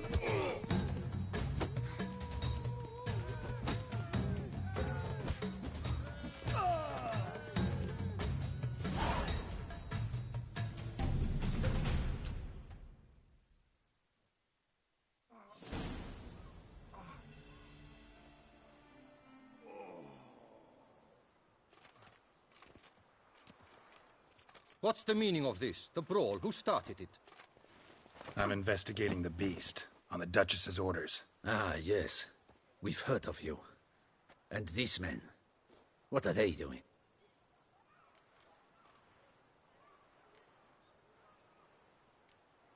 Nothing really. Had a little misunderstanding.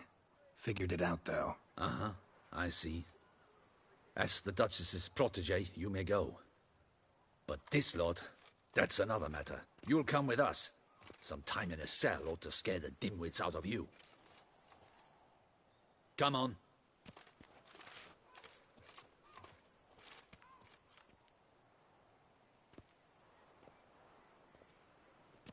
You're very good with your fists, sir.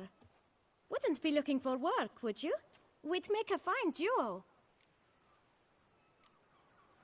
Yeah? How you imagine that working? Splendidly. That's how. I suggest a partnership, where I see to the boots while you stand guard. And as you're the stronger, come morn you take the chamber pot out and help me make mud. Bit about the mud's true? They were right to want to box your ears. I've got to make a living somehow, so what say you, sir? Partners? Let me think about it. Listen, I'm interested in a certain gentleman. Wait! Before we get to talking, please, take a seat. But my boots are clean. In this city, no boots are clean unless they've just come off my stand. A seat, sir, please.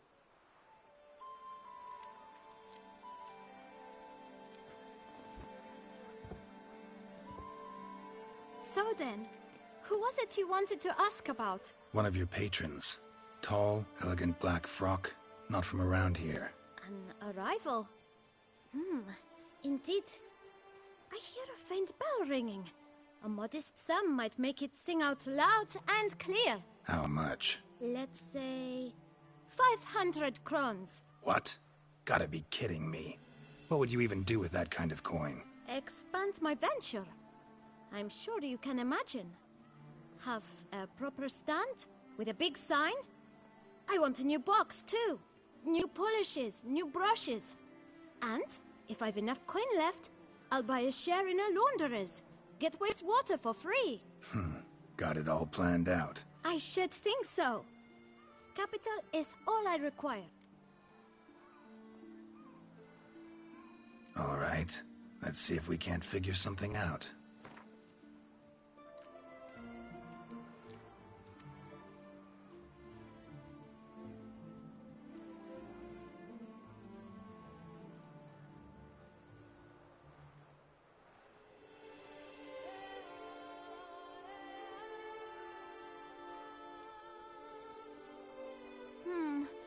It's not quite...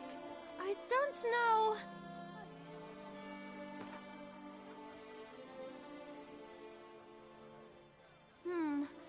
It's not qu...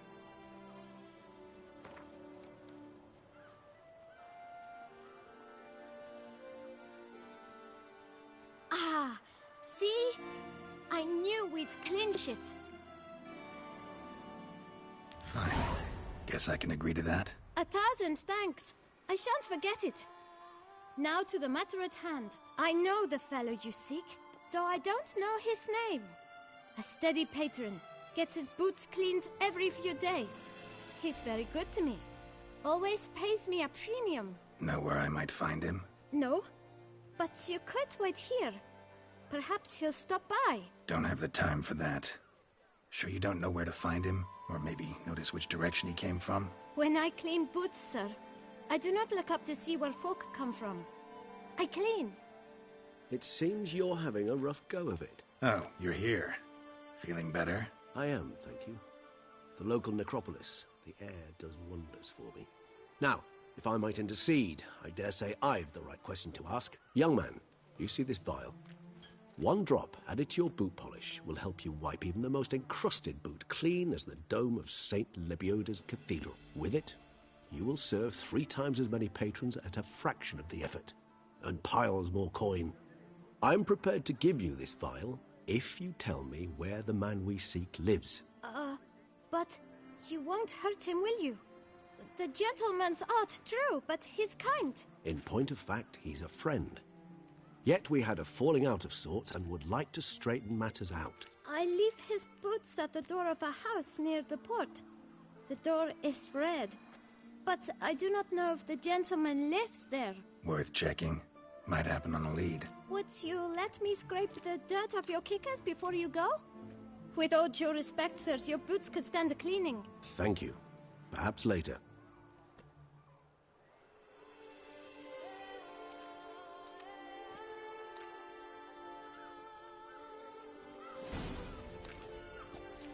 Handled that kid pretty well. Finding the right approach. That's the trick to dealing with children. Yeah, saw that. Meaning, the right thing to bribe them with.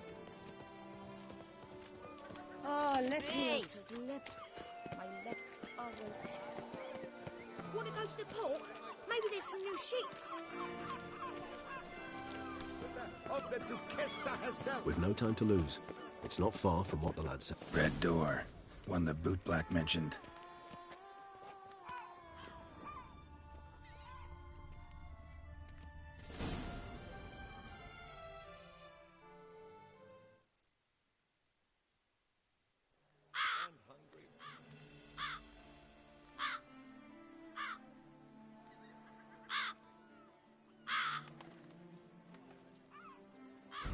Won't budge. Gotta break it down. You might just as well stand out in the street, pound on a drum and holler, "Detlef, I'm coming for you." A bit more finesse, I implore you. Let's hear your idea. Give me a moment.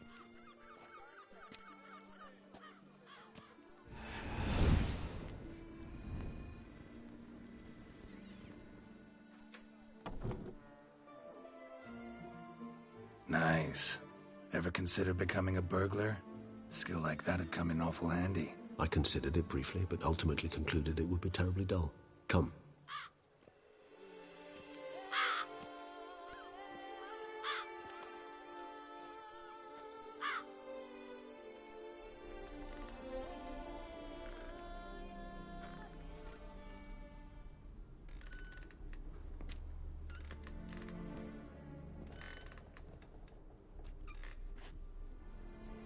He here? Sense him? No, he's not here, but he was here recently. His scent is still strong.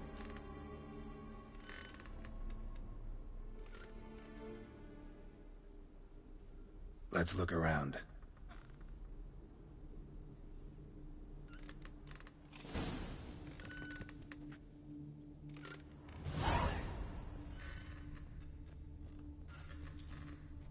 Old toy. No use to anyone. Shame. Must have brought someone joy sometime.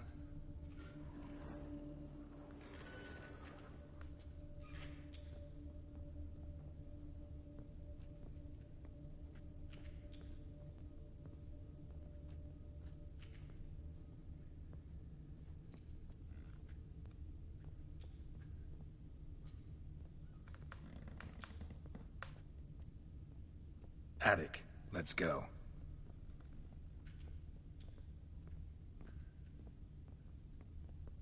So this is his nest. Need to look around.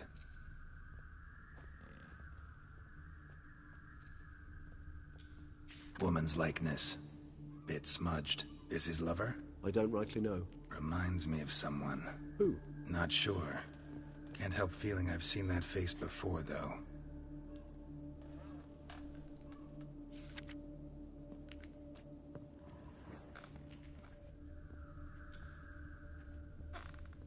Tools were used recently. Detlef unwind by fixing toys between murders. Really now, Geralt, must you?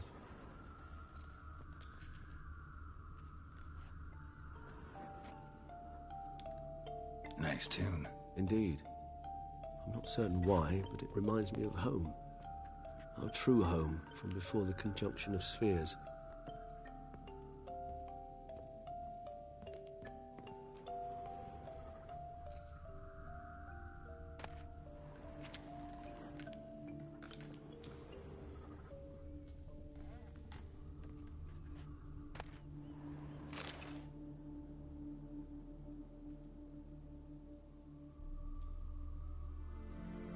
Look, slips of paper, name on each. Count Crespi, Count Dulac, Milton de Peyrac-Peyrin, Count Delacroix. Detlef's victims, one and all. But that's not his hand. All of it written using the same ink.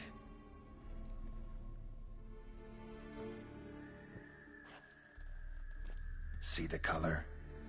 Ink was dyed with cinnabarite. Rare mineral, pretty much found only in Nazaire. But I fear it means very little. Anyone could have imported such ink. Fair enough. Still worth remembering. Look, This slip is stained. With wine. Not much to go on either, especially not in Beauclair. Perhaps. Yet perhaps also worth remembering.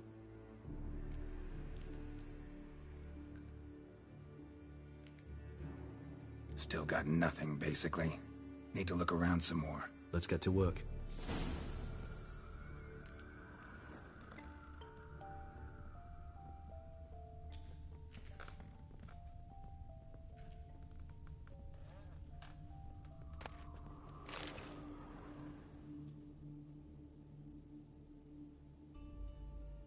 Detlaff van der Eretain, you do not know us, but we know you to be a vampire.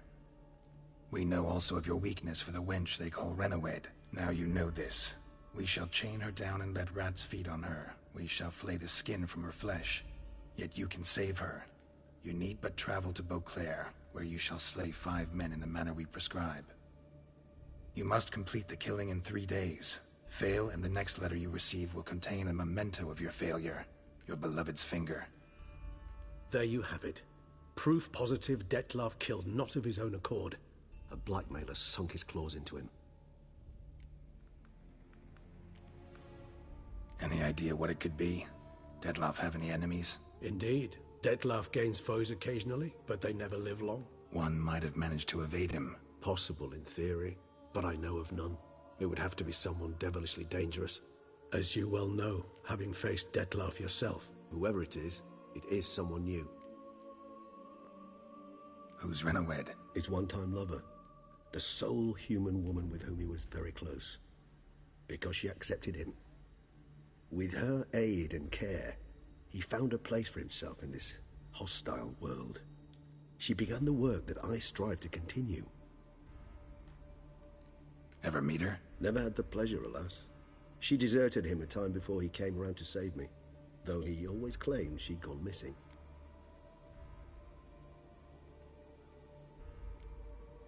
Why do you think that? Any signs or clues to that effect? None to be found. Apparently she disappeared one day. Her belongings disappeared with her. Not a scenario one associates with kidnapping. In my humble opinion, she left on her own. Scared off, perhaps, by a bout of Detlaff's rage that revealed his other, more monstrous side. Detlaff have trouble letting go, accepting that she'd left him? Is that so hard to believe? Do you know no humans who've struggled with just such a thing?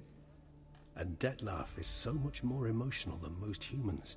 Not only was she his beloved, his lover, his mate, she was a member of his pack. And one never leaves one's pack voluntarily. Detlaff ever try to find her? I mean, if she was that important. Higher vampires have their ways, all kinds. Should have been easy as pie for him. Geralt, as you rightly noted, we are vampires, not miracle workers. He searched for months on end before giving up. Clearly Renowed knew him all too well. Enough to cover her tracks, leave no way for him to find her.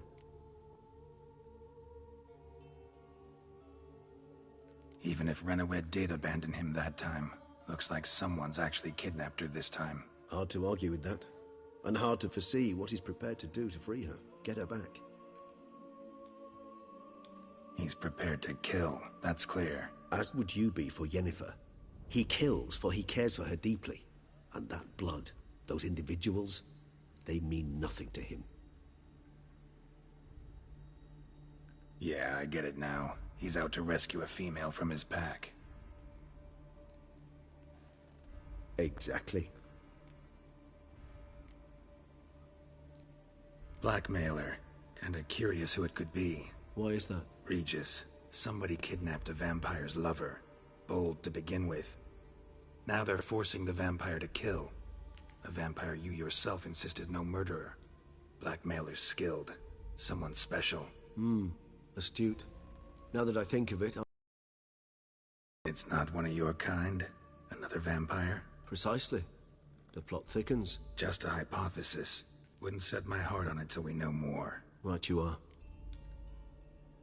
Let's sum up what we know. Seems Detlaff's being blackmailed. Someone's been feeding him his victims' names. All noted down using one and the same Nazari ink, and not in his handwriting. Not much. But enough to ascertain Detlaff's innocence, clearly.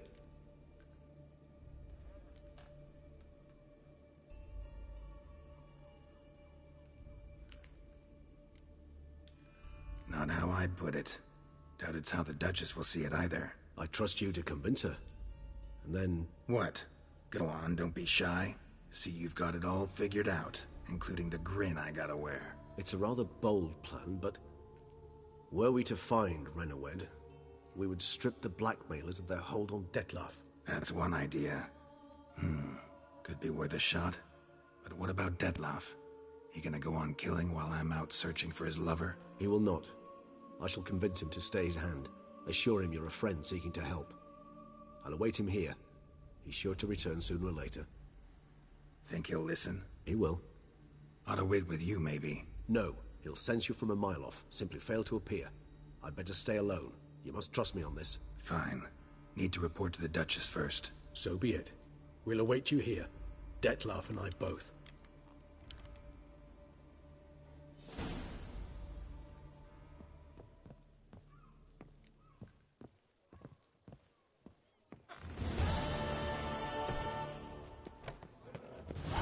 Better to die of drink than of boredom. Ah!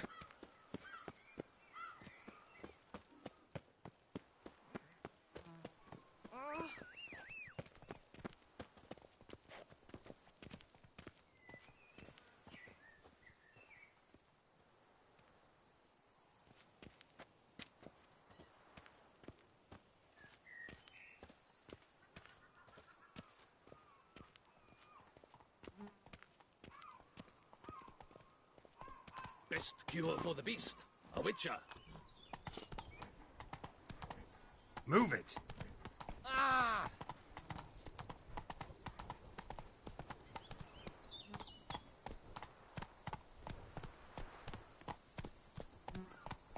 Where's that coat gone this time? That's it, Roach.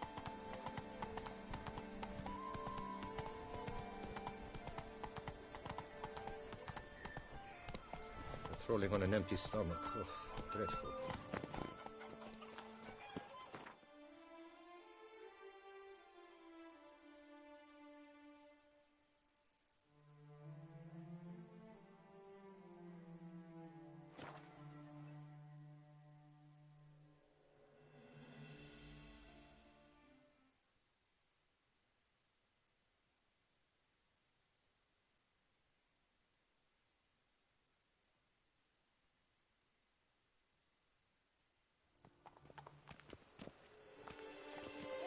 Witcher or not, you've still to bust your bum.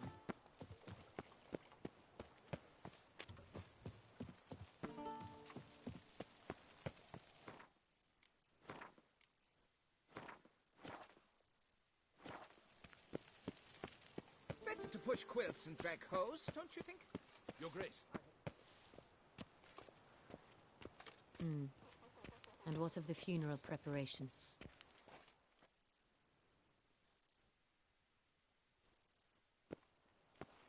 Geralt of Rivia, Master Witcher. I was not mistaken. You arrived and trouble followed soon after.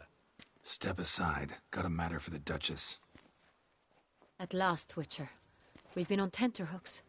Did you catch Milton's killer?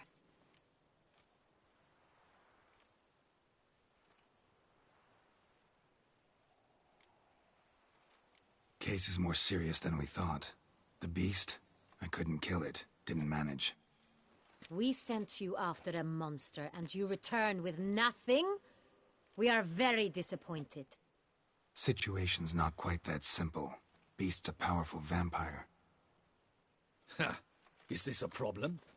Is it too much for a witcher? A monster slayer? But everyone knows how to end a vampire. Draw him by trick into sunlight. Or arm yourself with ample garlic and drive a stake through its heart. Garlic's useless against vampires. Sun and stakes don't hurt him either. Those methods, pure invention. Only work in legends and fables. And buckthorn? When I was a child, Grandmama Ademarta always claimed buckthorn drives off vampires. Silver sword's your best option for keeping them at bay. But it won't get the job done, because only a higher vampire can truly kill another of its kind. Excuses. Ha!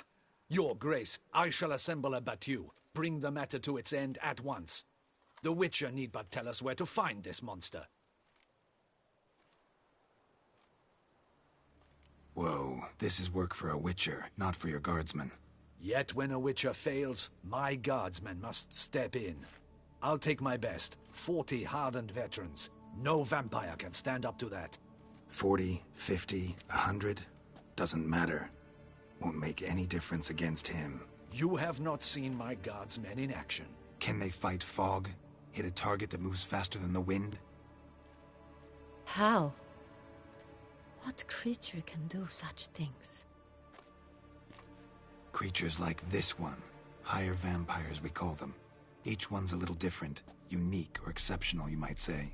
Some transform into giant bats. Others communicate with animals, command them. Yet all are still brainless beasts. Dead wrong. Thinking of lesser vampires. Alps, Ekamaras, Catacans, for instance. They're ruled by instinct, sure. Attack anything that smells of blood. Higher vampires? They think. They employ reason. Monsters driven by reason. A curious contention. What, then, do you intend to do?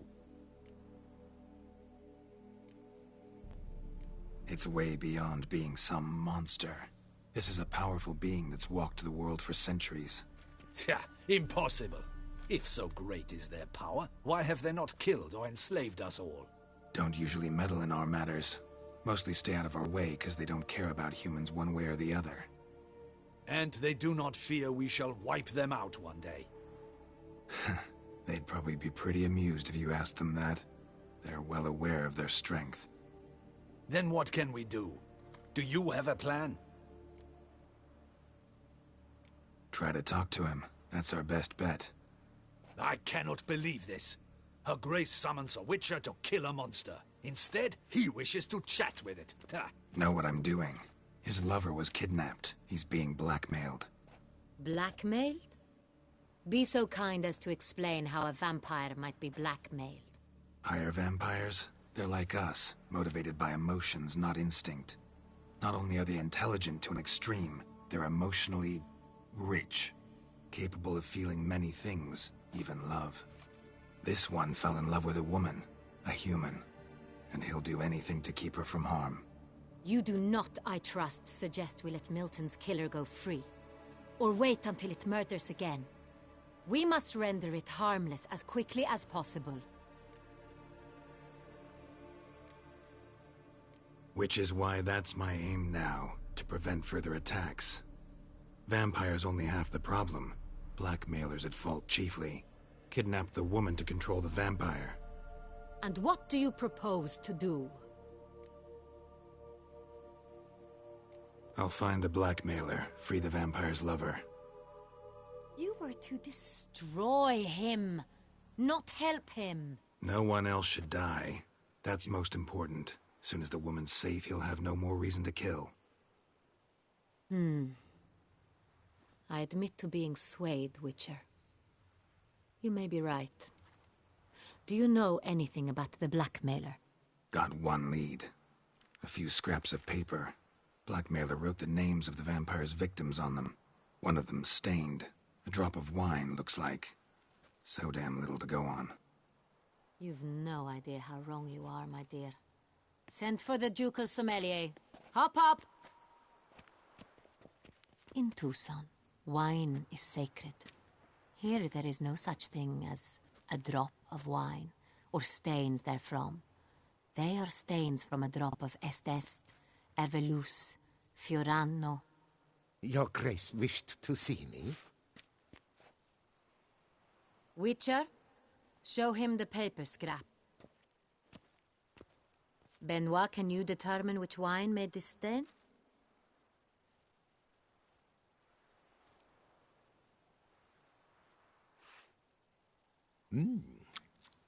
Yes, yes. The west bank of the Saint Tour. That's rather obvious. Aged in barrels of Beauclair oak. Hue, deep burgundy. Clarity, high. It's simple. Saint Real, the 1269 vintage. That's impossible. The wine is produced at Castel Ravello, especially and exclusively for the ducal table. Perhaps some Sonreal was stolen. We must go to the vineyard, see if there's not been an incident. Sonreal. Never heard of it. It's highly unlikely you've ever had a chance to partake of it. As I said, it is only ever served to the ducal family. Didn't stop it from ending up on that scrap of paper. Unless your Grace's sommelier is mistaken. In matters of wine, Benoit is never mistaken. If he says it's Sonreal, it is Sonreal. We must ride to Castel Ravello at once. Discover what has happened.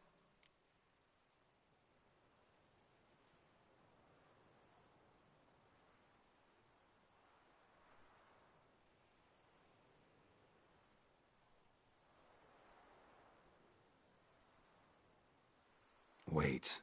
Your Grace wants to go with me? Out of the question.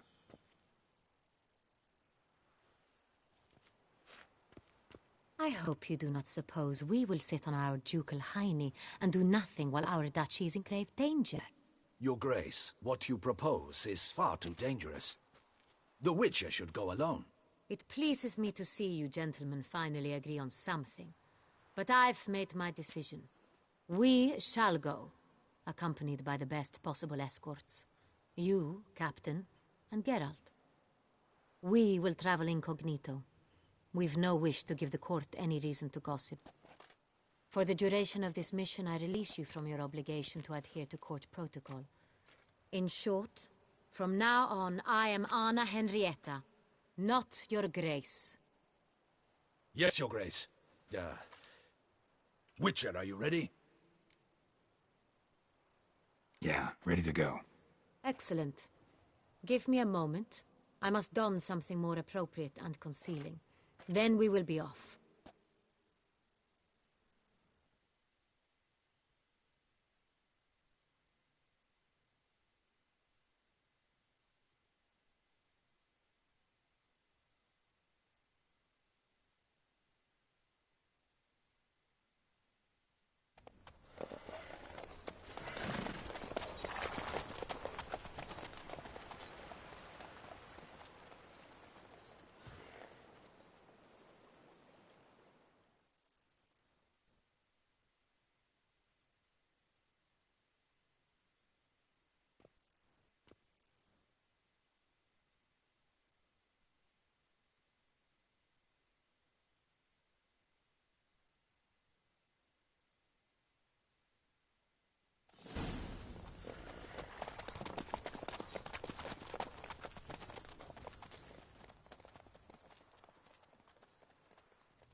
This vampire, have you ever faced its sort before?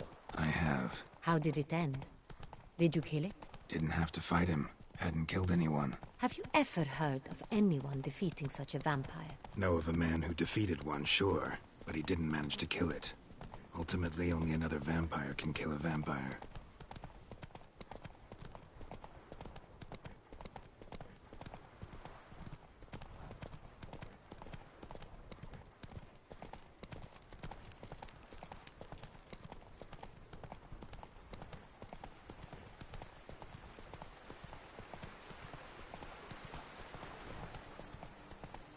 Panthers have attacked the wagon!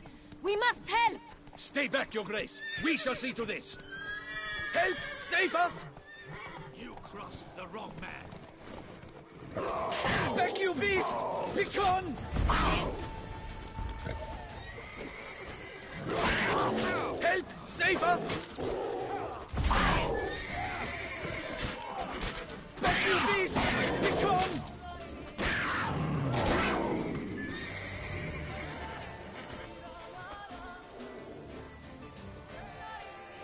Help! Save us!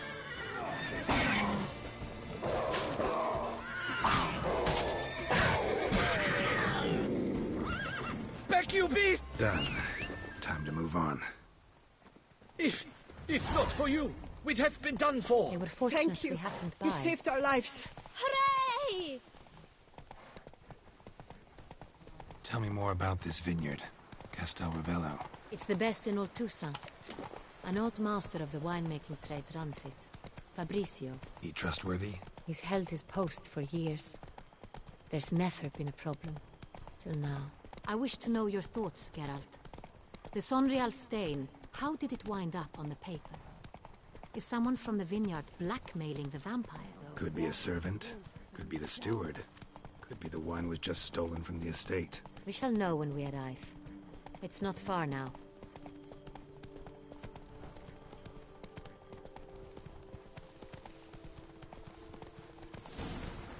Stocks and the whip await those running.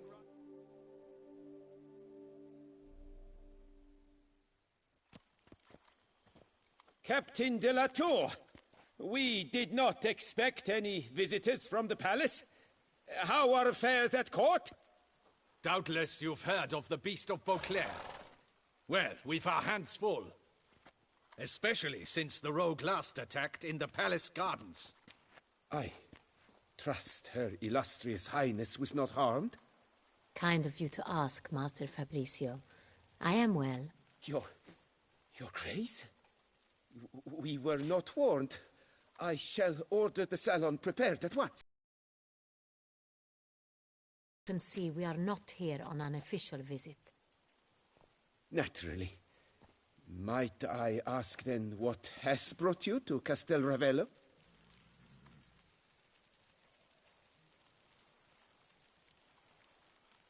Came to see you. Got some questions.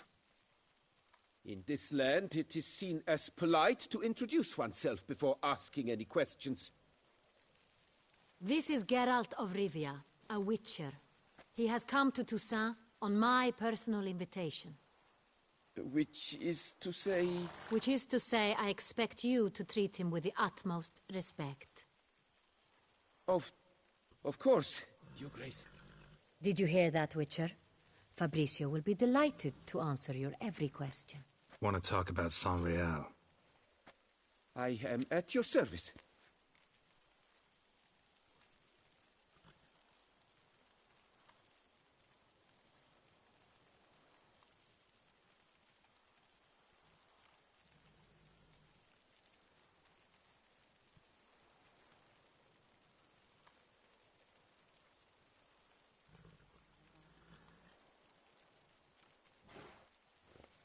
The Sonreal. How many vineyard workers have access to it? One might say only I do. Not like you make the wine all alone. At least a dozen others work here. I see you've little notion how wine is made. Grapes travel a long road before they become Sonreal. The workers assist me only to the stage of fermentation. I see to the maceration personally and let no one near the fat. Workers, again, assist me during barreling, but then I seal the aging barrels myself, each and every one. The wine lies in the cellar, gains character. Once this process is complete, it becomes Sonreal. And as it happens, only I have the key to the cellar in question. Who hauls the barrels to the palace? We've our own garrison. Guards who have served here for years and would answer with their heads for the wine. We'll not get anywhere asking questions, I see. It's a waste of time. Your Grace? How am I to understand this? Master Fabrizio, we have proof someone's gained access to Sonreal. Someone who should not have. Which means one of two things. Either you lie to our face, or you are an idiot who has had wine stolen from under his nose and not even realized it. In either case, you shall answer for it. But... Silence! And listen. I shall inspect the barrels in person, thus giving you time to reflect. When I return, I expect to hear answers. Remind me, where is the Sonreal stored? In the main cellar, around the corner. I'll show you. I shall find it. Give me the key to the cellar and wait here. Oh, of course, Your Grace. Here it is. Come, Witcher.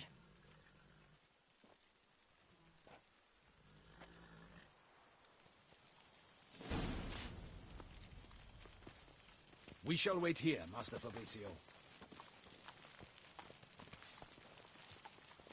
What if Fabricio's blackmailing the vampire? Considered that? He has his flaws, but I would never suspect him of such a thing. He's been very loyal. He owes all he has to me. His father frittered away the family fortune. He left his son an encyclopedic knowledge of wine. That is all. Fabricio lived as a beggar until I appointed him steward of Castel Ravello. Only then did he come into his own.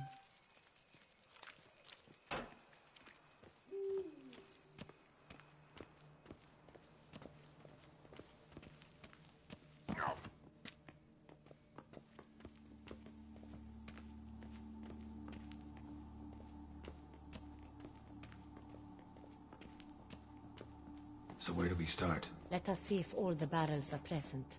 Here's the inventory ledger.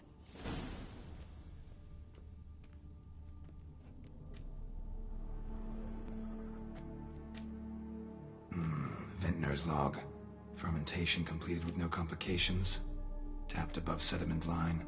Here it is. Barreling. Everything lines up at first glance. Neatly and thoroughly documented. Then we must follow our other lead. Benoit said the stain came from the 1269 vintage. Let's find it.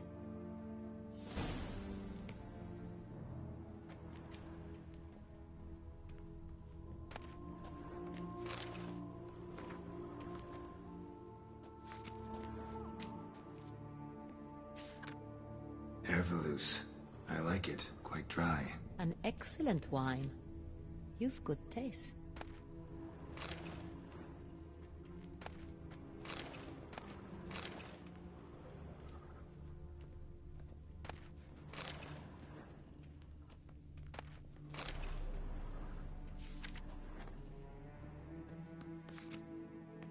Est. Think everyone and their mother's heard of this wine. I have a feeling we'll find something awry.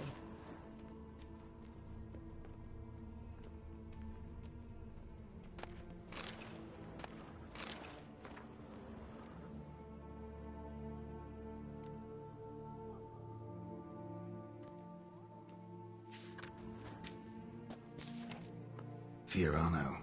Dandelion's favorite. Adores it. Ah, yes. That sophisticated palate of his.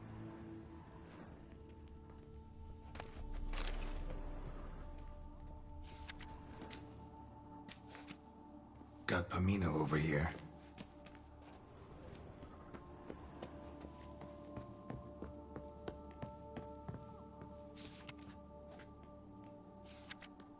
San Real. 1270 vintage. That's the wrong year. Keep looking.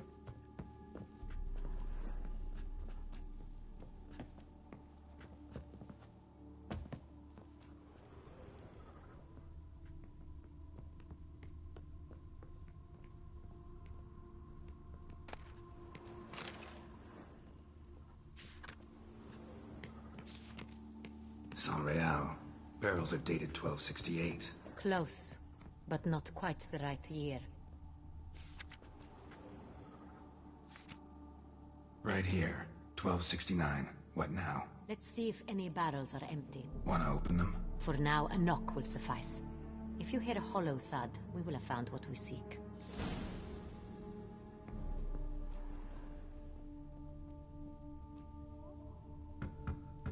Full. Full? Full.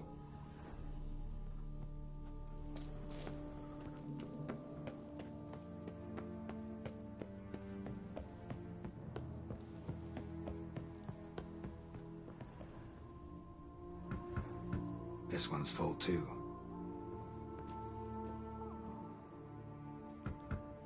Full.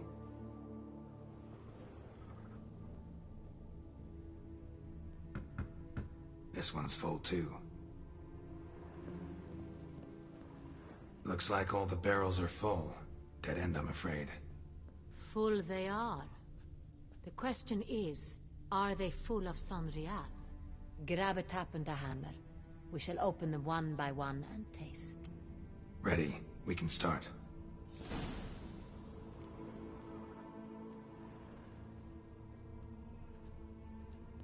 Ready. Step aside.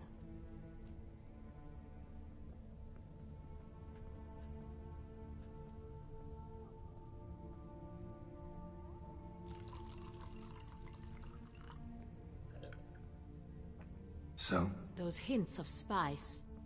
Distinctive. This is Sonreal.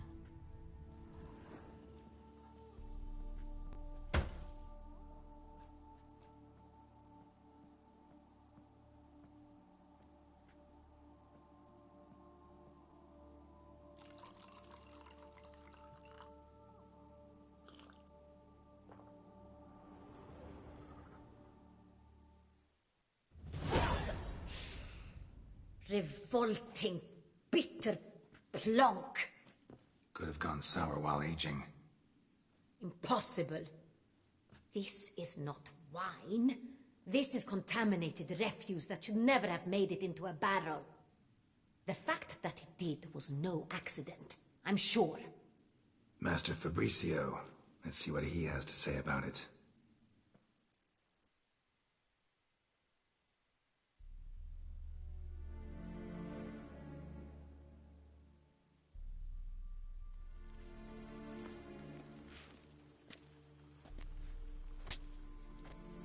Master Fabricio, I am very disappointed.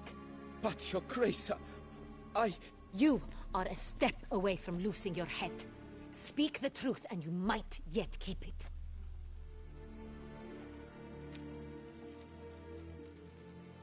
I admit it. I sold a barrel of Sonreal. I beg you to forgive me. Why did you do it? I couldn't resist.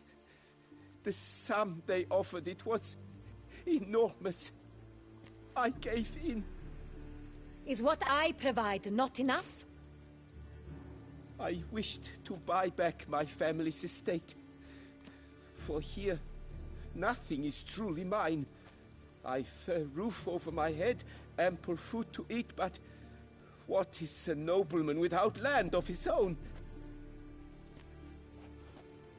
I shall tell you everything, if you agree to show me mercy.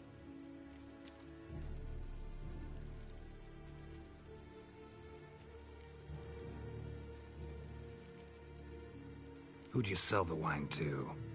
A few weeks past at the pheasantry, a rich nobleman approached me.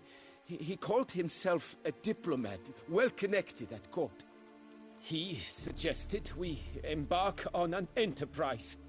Some of his clients had offered dizzying sums for even a drop of Sonreal. He was to serve as intermediary. This man's name? He never revealed it. He was tall, black-haired, and spoke with a foreign lilt.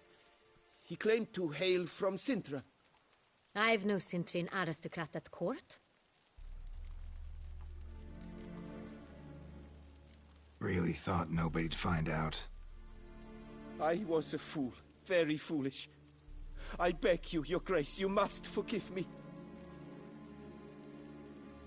Wine itself, how'd you hand it over?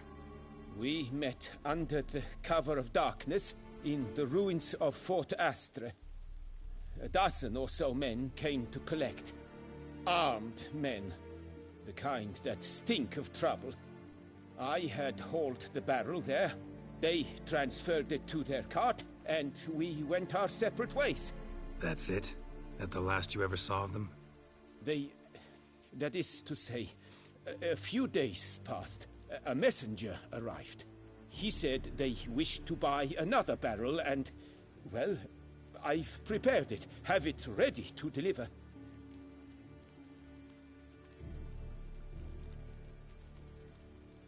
That's enough. Know all we need to know. Your Grace, I beg your forgiveness. Get out of my sight. Captain, have your men take Master Fabricio to the dungeon. He must answer for his crime. High treason the charge. What now, Witcher? We set a trap. Need to catch the wine thieves. Sintrian Noble could be our blackmailer. Next, transport. I'll take it to Fort Astra. Damien and his soldiers will cover me. For once, I agree with you. We will do as you say. Let me know when you are ready. See no reason to wait. Let's get going. We will set out now. Position ourselves before you arrive. You take the cart and meet us there. Fine. When the handoff begins, watch for my signal.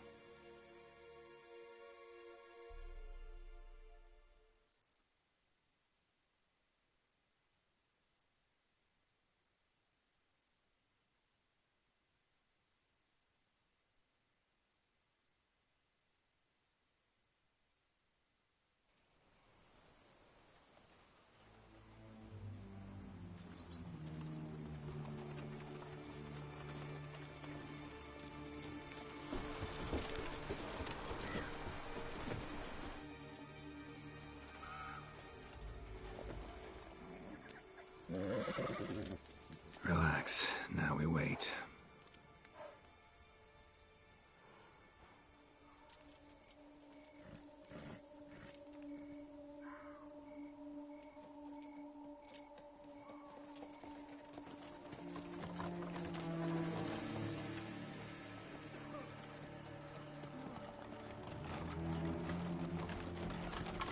Ah, our favorite vintner.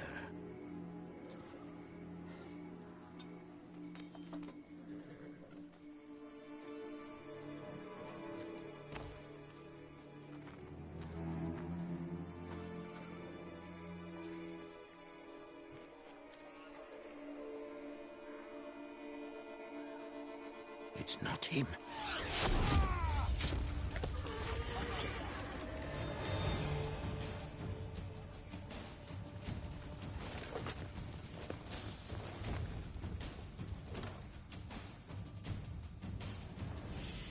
We'll teach you discipline. We've got to go at him together. Together!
Think you can do whatever you please?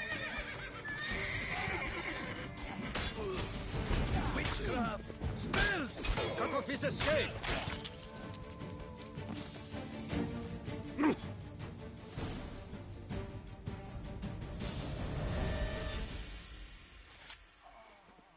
Is it just me, or did we agree you'd wait for my signal? That was the plan, but... Great shot. Good thing you reacted. Can't say how that would have ended otherwise. At your service. It was a good fight. We managed to capture one of the scoundrels. Let's ask him a few questions. Come on. Witcher, a moment. I was wrong about you.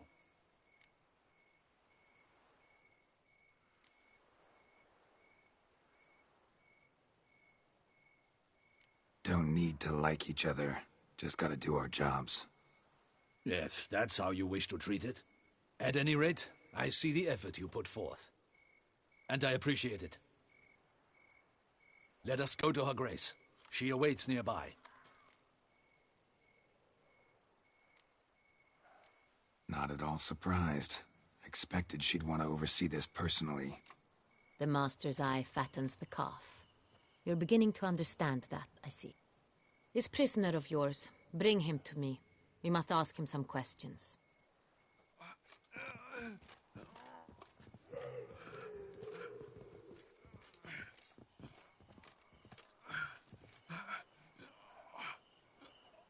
Captain, do the honors.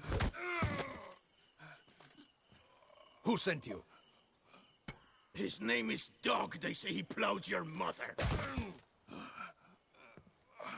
Once again, who sent you? Your nun's lover. They call him... Wait. If he doesn't wish to speak, he needn't. I can think of several other ways he can be helpful. I'm certain the Witcher will need bait to lure the beast of Beauclair. What?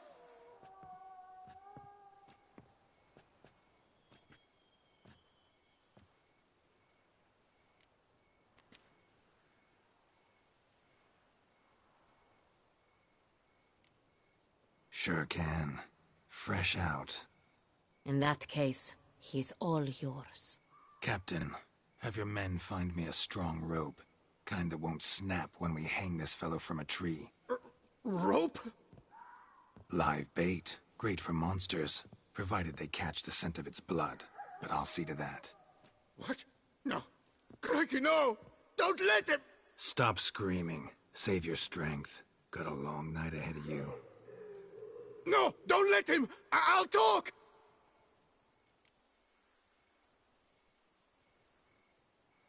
Who hired you?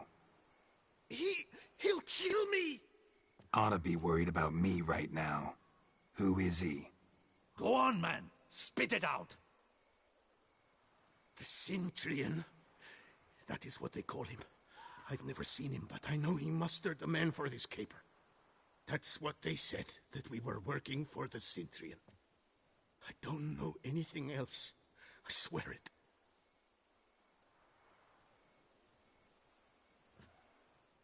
Take him away. Throw him in the dungeon. He shall await trial there.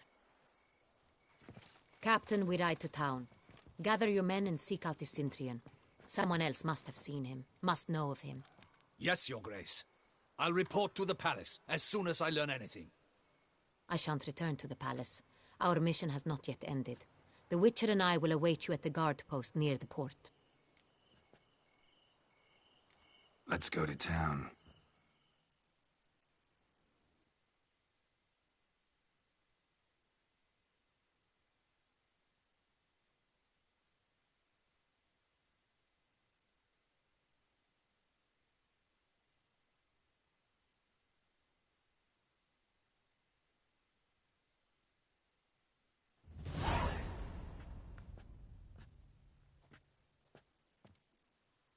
He's late.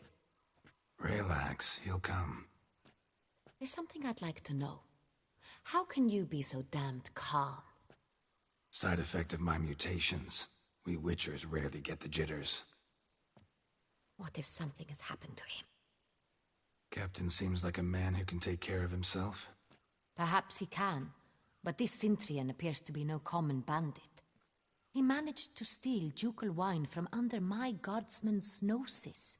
We only learned of it through a fortunate coincidence. And it was he who specified the victims for the vampire. One must be exceptionally confident to blackmail such a monster.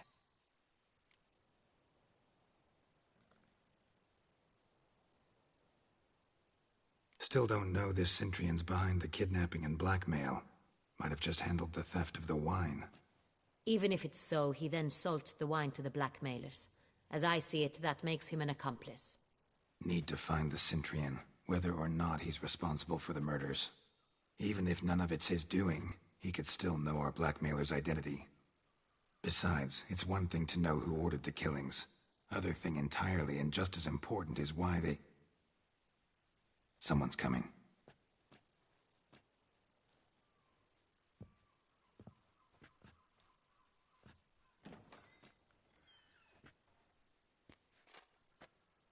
Captain, why so long? We expected you hours ago. This Centurion does not work alone. We are fighting an organization, not one man. Bandits attacked us, not a small force either. One of my boys has a broken arm, another a shattered knee, lamed for life. And the word on the street is there's a hefty bounty on your head, Geralt.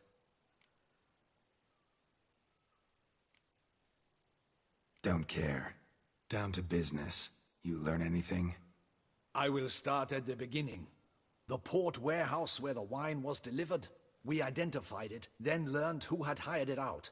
This proved to be a beggar, a stand-in. We found him. He admitted all. A man had paid him to sign the lease, a man he met while begging outside the pheasantry.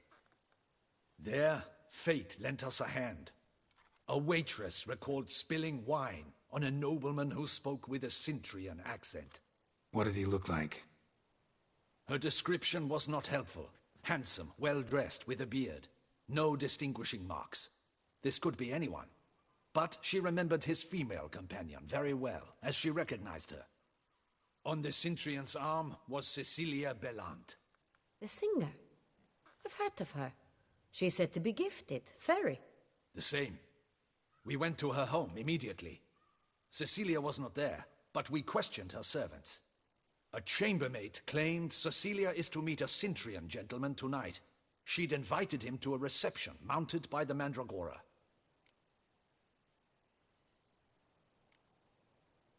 The Mandragora? What's that?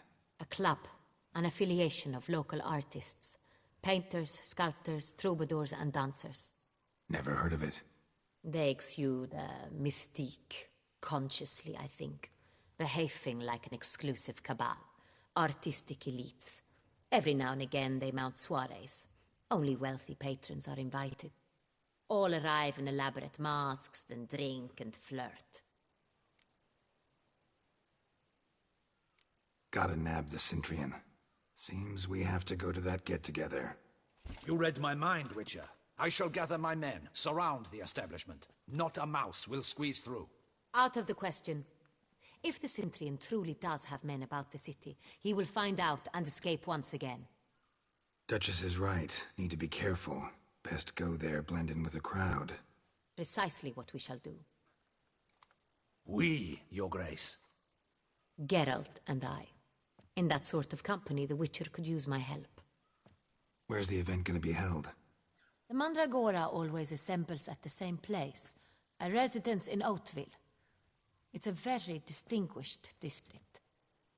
Geralt, you must don appropriate attire. Then meet me in Oatville, in Mountebank Alley.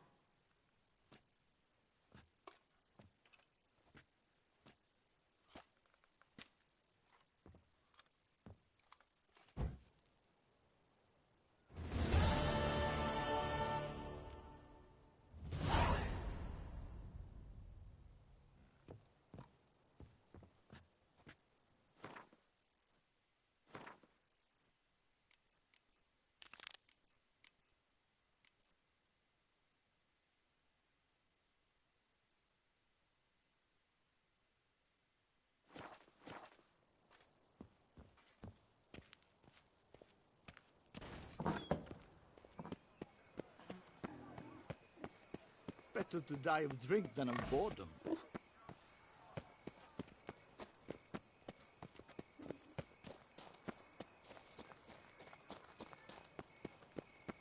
Hey, bloody hell! This cur with the price of his hid. Get it elsewhere. All together now. Witchcraft spells. Spells. Magic.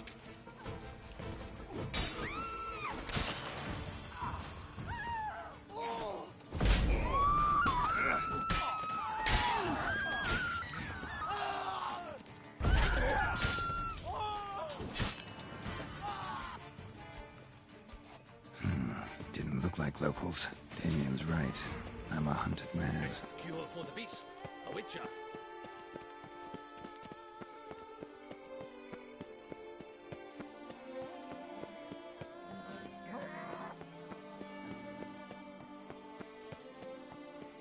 Bloody hell! Ah! Easy.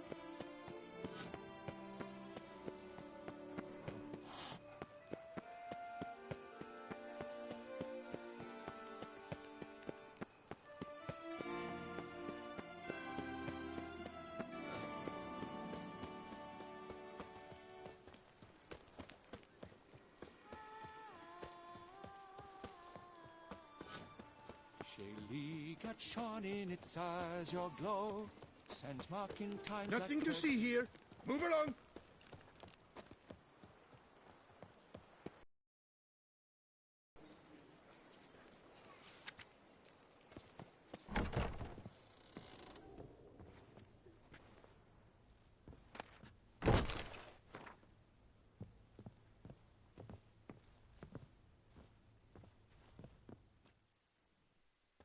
Ah, welcome back to our northern dandy. All jests aside, let me see what you got in your wardrobe. I'm more than willing, sir.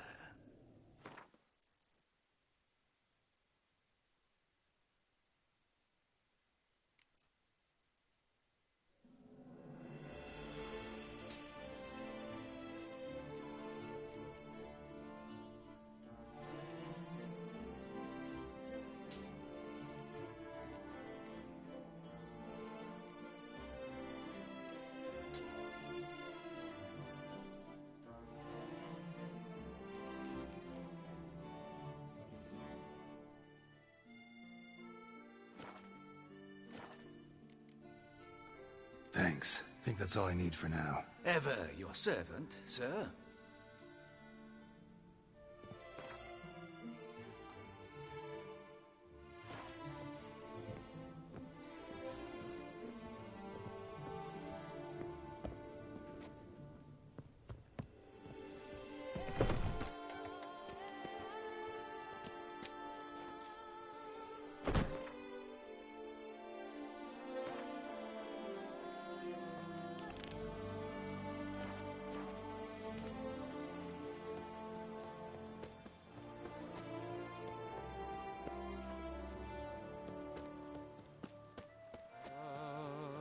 Grace, Duchess.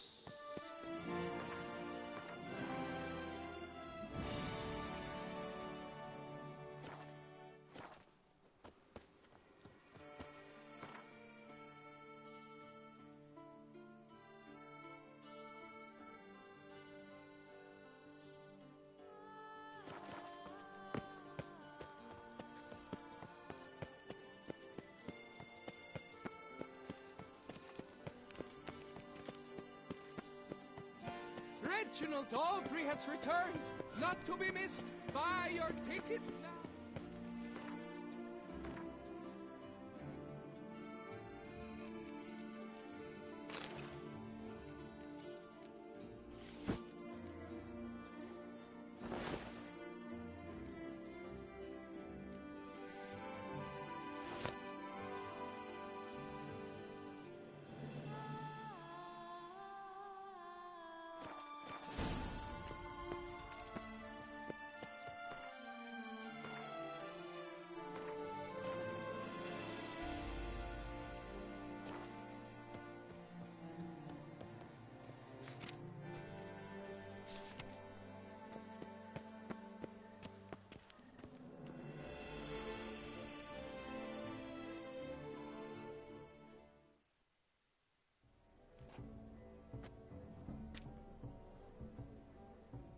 Late. Now, why does that not surprise me?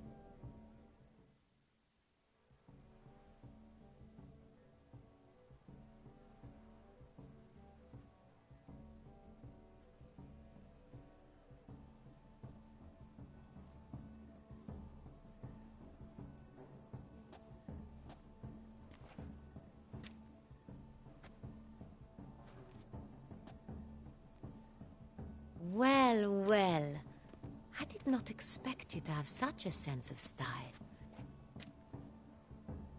Not all bad. Nothing like a budding artist, of course, but... just one other detail. Here, put it on. A mask? All who attend the Mandragora soiree wear them. If you have one on, no one asks who you are.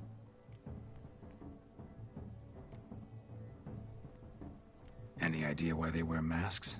Likely because they imagine it oh so very romantic and mysterious. The truth is far simpler. This way, no one can tell which drunken aristocrats are pinching the performers. Let's go. Soiree's started. Mm-hmm. Wise of you to hide your weapons. They'd not have let us in otherwise, that's certain.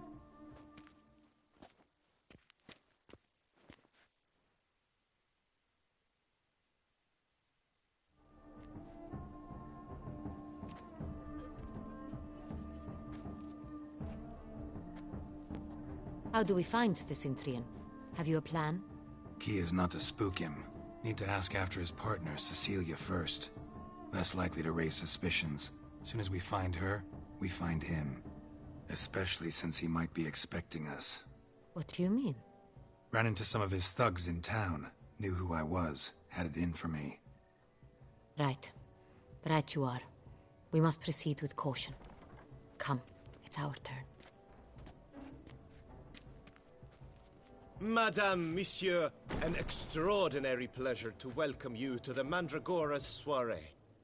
Tonight, I particularly recommend you direct your attention to the performances prepared by artists of our community. Tell us about these performances. This evening, the Mandragora has the honor to present 3 superb displays of artistry.